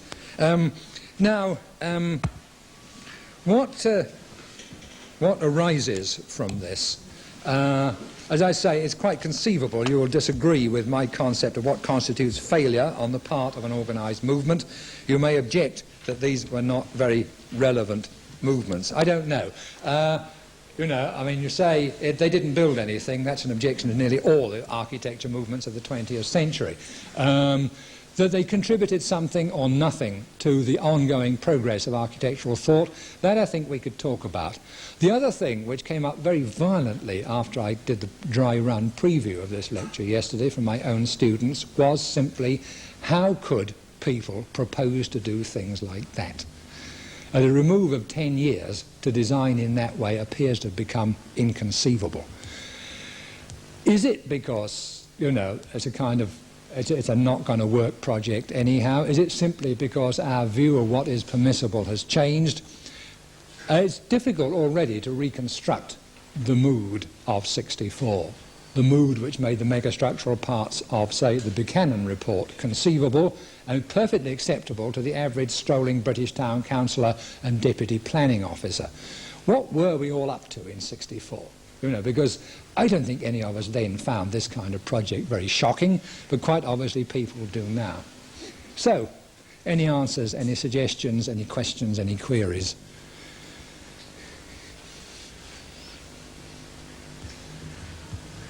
Have a slight pause while the camera adjusts itself.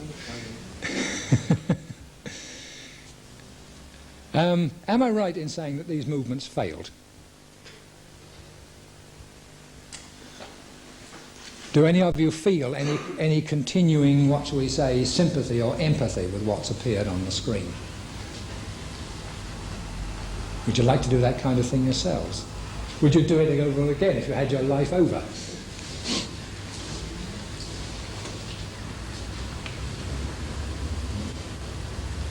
No, my experience has been those things aren't being done. When I was working for Skidmore, Owings and Merrill, taking 16 acres in downtown Montreal, and they're doing that exactly for the Canadian Pacific, bringing the rails in, and the transportation, and the habitation. It's all there. I don't think people are stopped.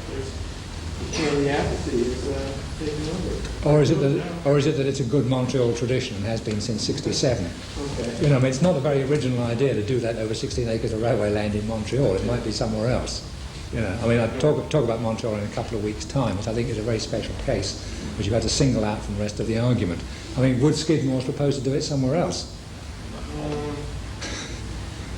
Possibly. In some third world. Hong Kong. If the money was right. Yeah. If the money was right. If the money was right, yeah.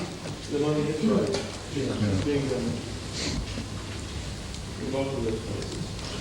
It certainly was never conceived in the first place as a third world kind of idea, though. Well, the Harbor Point project in Chicago, which all the Illinois Central Railway, basically it's a diluted megastructure, something that's acceptable in the Chicago business. Is building on air rights megastructure? The question will come up next week, as a matter of fact, you know, in connection with accidental megastructures, you know. I mean, are these sort of social and architectural ambitions, which I've set out here this evening, you know, about the, what was it, physical concentration of the architectural and spatial values of a city, etc., is that what's in the mind of the average American air rights exploiter?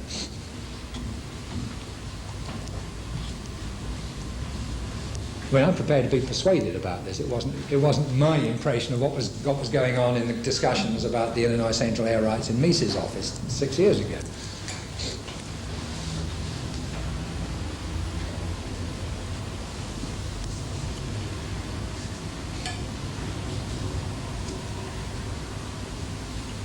But I mean, is there a live contribution from these people to what's going on today? I just to find out whether these kind of projects produce any resonance in people now. Yeah. I find most inconceivable the approach to road traffic, particularly in the Italian schemes. You see these vast motorways, and you wonder whether they really wanted traffic using them, or whether they like them as sort of linear features. Because on most of the slides they were absolutely empty, there was no car on them, and one wonders whether they imagine 5,000 vehicles per hour using them, and all the noise and pollution and entering to the left and all this.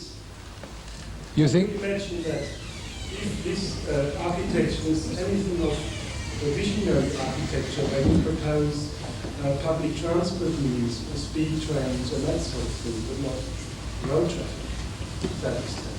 Well, because as far as the Italians were concerned, they were, so to speak, given a prognosticated traffic situation which they were supposed to cater for. I mean, in case of the Centocelle site, the Autostrada del Sole was going to be there. A major traffic provision was written into the Turin competition as well. I mean, they were in a sense lumbered with either the roads were going to be there or they were asked specifically to provide the roads. Visualised happening on, of course, is another matter. And this very close integration, if that's the right word, between habitable structure and traffic is, of course, one of the aspects of megastructure which has caused alarm all along. Was in fact the occasion of one of the very rare quarrels between Peter Smithson and Tanguy. Was conducted in a gentlemanly manner at long range from opposite sides of the world in print, but it caused profound shock at the Japanese end that Smithson should announce that the Boston Bay project was unacceptable because traffic was threaded through underneath the habitable part of the structure. You know, and it is difficult to conceive that people might really want to live like that on top of a normal American thundering herd type freeway. I mean, at least the noise levels are high, if nothing else. But if we're talking in terms of, which shall be next week, of course, the futurist revival, then, because that was an image in good standing at the time, because by then I think everybody had seen the Santalia drawings published somewhere, and the idea of the A-frame structure, the road going through the bottom of it, was, of course, extremely common property. Do you have any feelings on why there was so few projects that we proposed to kind of go over or go through the existing fabric of the city? Well, I think in the Italian case, almost by definition, that's not what they were asked to do. You know, I mean, the Italian situation, of course, is a peculiar one that even if it was a proposition honoured in the breach more than in the observance, etc., the central area was regarded as sacred. You weren't officially allowed to remake the Rome within the walls or the area, the Cinque Vie and the area around the Duomo in Milan and so forth. And therefore, I mean, the whole idea of the Centro or Quartiere Direzionale was to offload the business pressure to a new special site somewhere else. So the business of threading through existing urban structure doesn't apply to the Italians. It clearly does apply to the to Friedman, for instance, where quite obviously he's overbuilding the given central area structure of the city in nearly every case. Nearly all those proposals are for, you know, making a new city over the existing central area. And of course, in the case of the Japanese, they were so obsessed with the desire to get out into the bay that although, I mean, even though the Tange project is to begin by reworking downtown Tokyo, you know, by the time you've done 3 loops of the motorway system, you're out over the water. At the 3rd loop, you hit water. And I mean, this is just such an obsessive idea. I think because it had an air of probability about it, the fact that the chairman of the Housing Trust had proposed that they should get into the bay, and of course marginal fill was already going on at that time, at a slightly higher rate than in San Francisco Bay even. It looks as if something like that might happen. I mean, our string, well, there must be a dozen metabolist projects which in various ways propose to get out into the bay. And so again, they weren't really about to start integrating themselves into existing central city problems.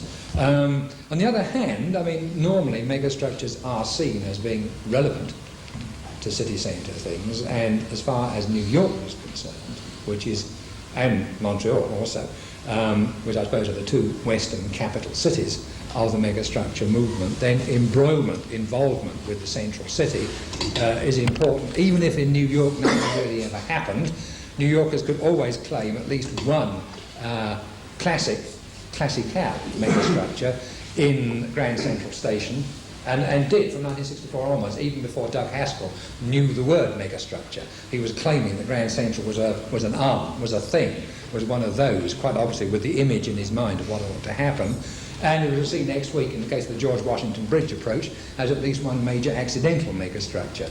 And megastructure ideas feel very much at home in New York, I think because the density is such that you begin to be natural to talk in terms of something like the World Trade Center, now Rockefeller Center, then, you know, where the concentration of men, business and money on the ground is so thick that then getting into multi-level operations begins to sound like a perfectly normal proposition. And of course there is some strange support from American futurologists and people at the time.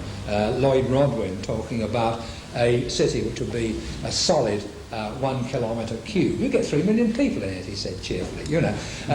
But, you know, he foresaw as one possible, you know, one of the various scenarios for the urban future, a solid kilometre cube of structure and people, where he said have considerable advantages in terms of propinquity and accessibility, but might have some environmental problems he was prepared to allow, you know. Yeah. You just described Manhattan.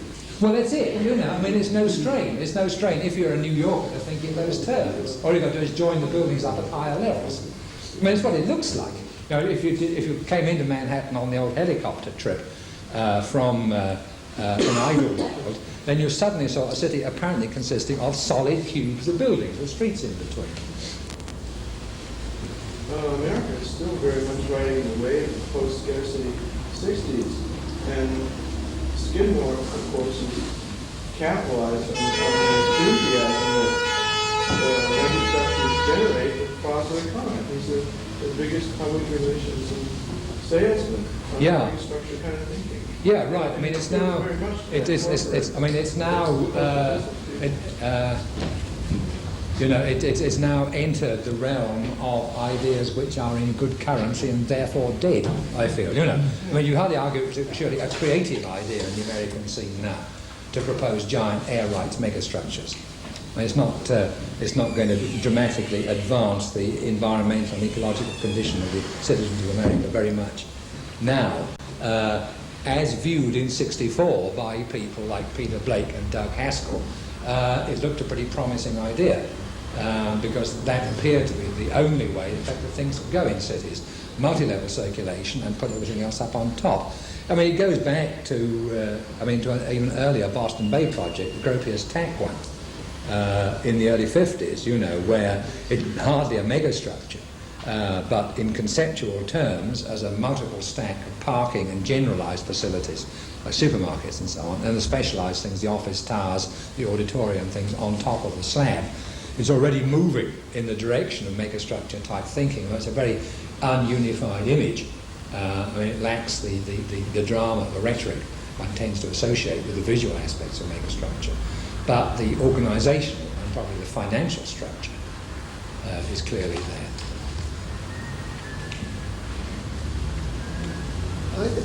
I I just think at the sort of academic pedigree level that you had to go through those schemes tonight. But I mean, when I came across them, with three exceptions, all of which in fact were exceptions, well, possibly not Tanguy Boston Bay, Solari Cyclotron, and Conrad's Harbour. Yeah.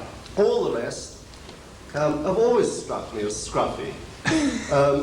And in fact, when you look into them, allowing any sort of generosity for the situation that they see themselves solving, that the scale is scruffy. There's actually, in practically all those, there's no new introduction, even if it's in relation to the centre of a town. There's very little introduction of a new scale, either of movement, exchange, or anything. You know, they're scruffy schemes. Some might be big. But the Solari one, yes, there's something in that, but he's an exception.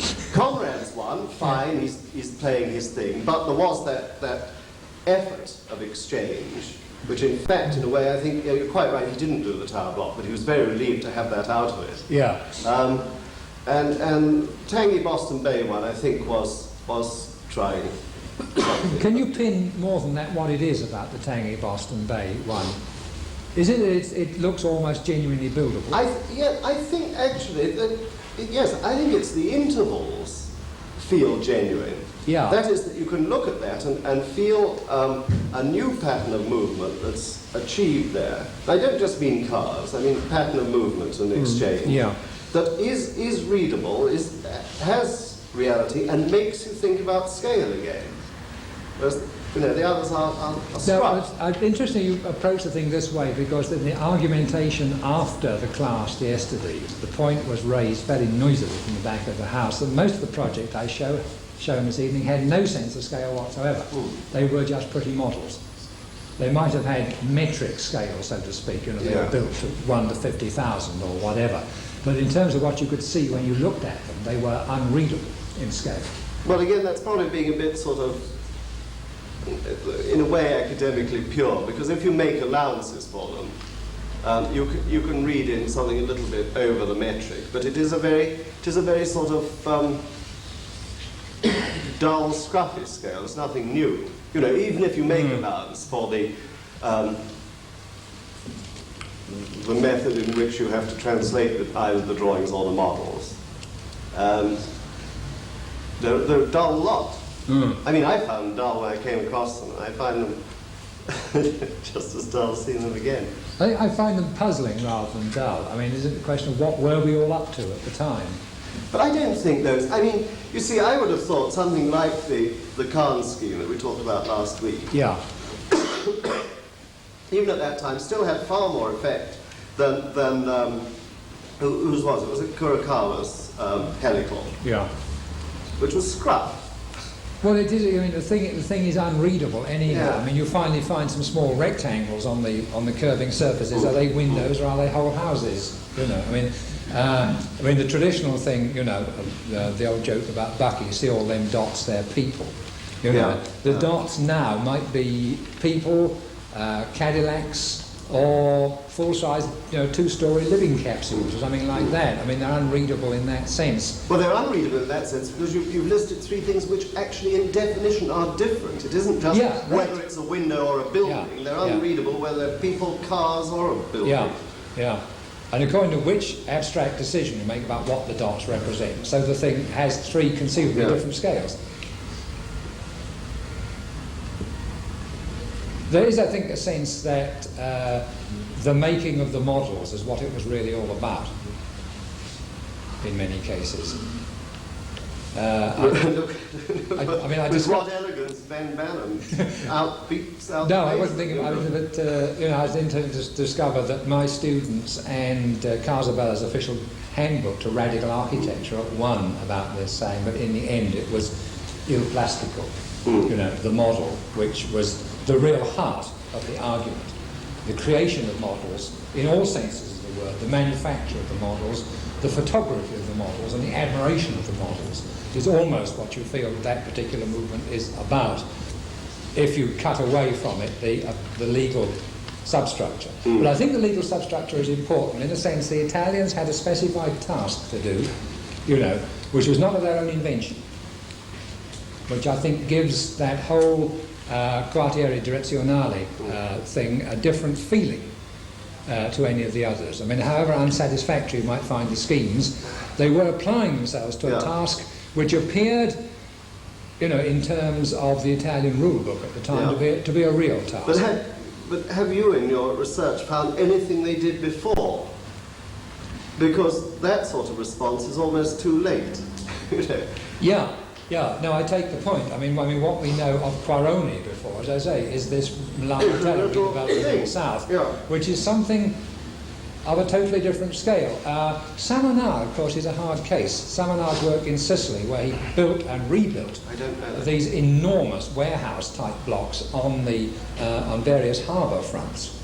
Now, that is something else. I mean, he was there called upon to actually build very large things, like, say, the bonded warehouses at Bristol. Only they're usually multifunctional. You know, but operations on the scale of bonded warehouses or the great warehouses at Liverpool and so forth.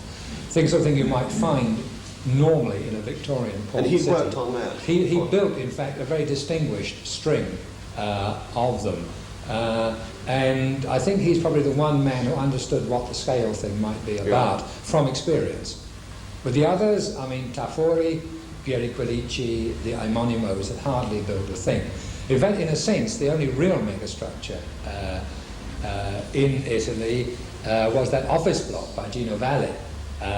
You know, the one up in the north somewhere for Zanussi Rex, which is a long, thin building with external staircases, which was in fact extensible. You could have gone on, you could have added another unit and so on for considerable length. Was finished in 62 or thereabouts, and I begin to detect, you know, I think, traces of its influence, or at least its example. But that and Samanar are almost the only things that have been done. Otherwise, however big the buildings that have been done, like, say, the Torre Velasca, BBPR thing, it is a conventional building standing on a conventional urban site. It's an unconventional shape, but it stands on a conventional urban site in a conventional way and doesn't imply anything about new modes of circulation or anything like that. Quite nothing to do with that, but it was interesting in the Friedman section, the New York one that you showed, was one of his few drawings where in fact he put the tubes, the circular springs. No, that's the Algiers one.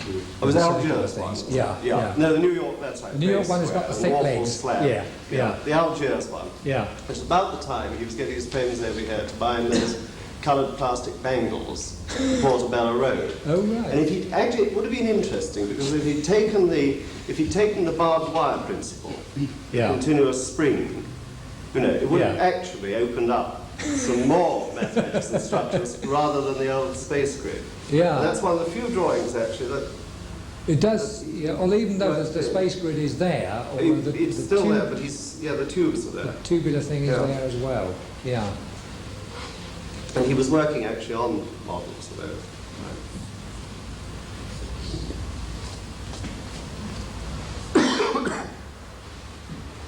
Any words from the balcony tonight?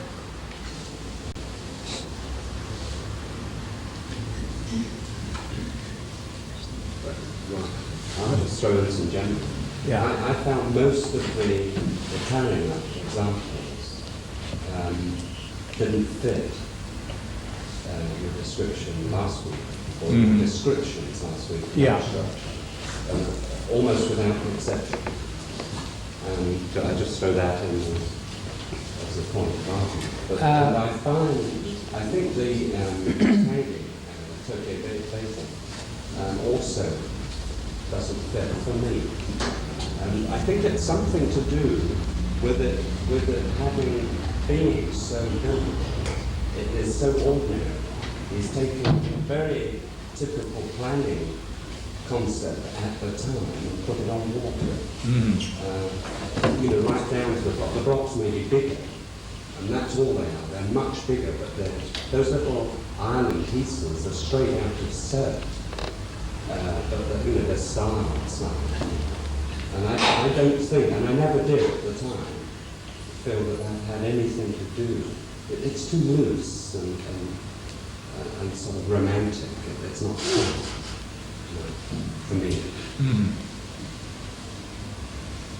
Yeah, I think I go along with some of that. I mean, you will have noticed last week when McNabb was trying to corner me on semantic definitions, I was holding off. Partly because, you know, I didn't want to dump overboard other things which conceivably might... Roots are crap.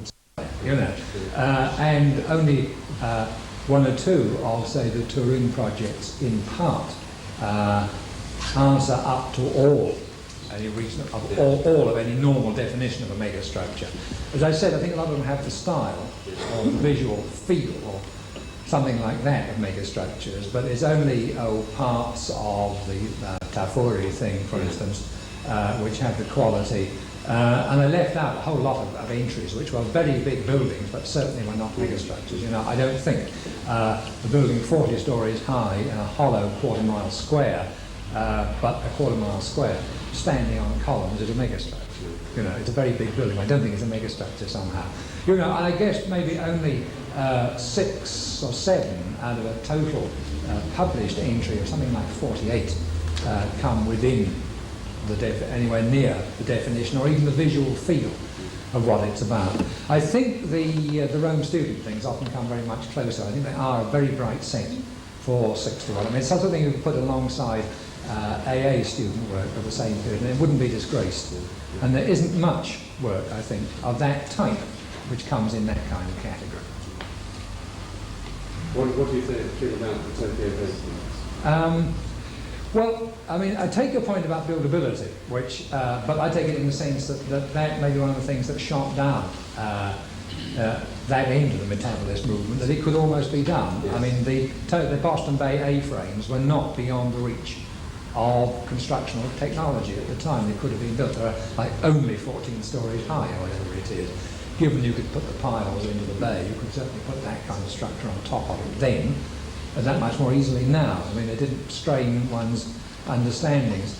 The Tokyo Bay thing, I think, is almost too many things at once. I mean, I feel it's something, it's something like the situation with Malevich and his white on white. I mean, Malevich preempted the whole development of abstract art before it even started.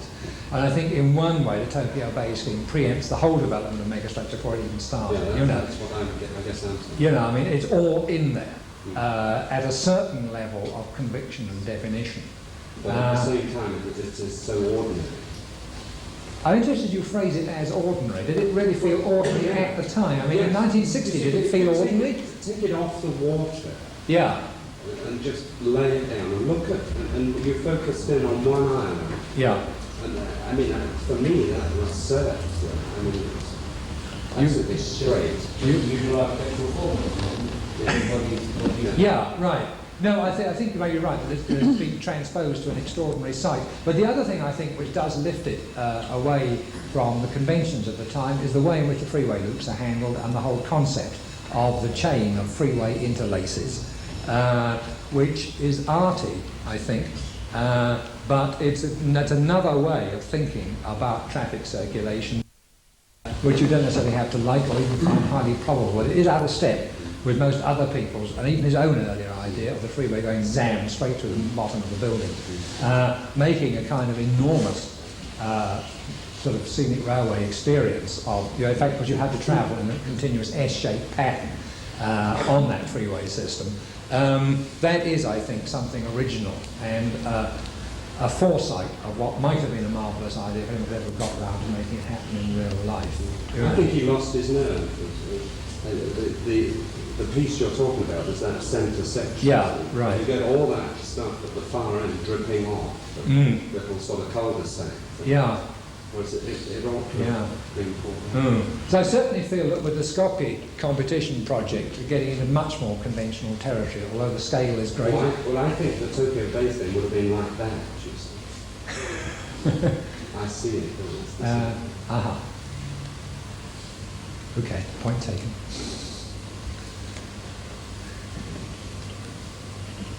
Well, I'm getting very dry. Shall we break it there?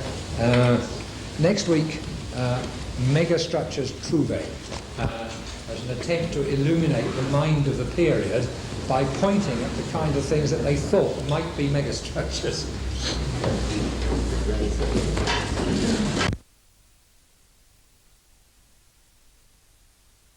Their lead, Brighton are the scorer.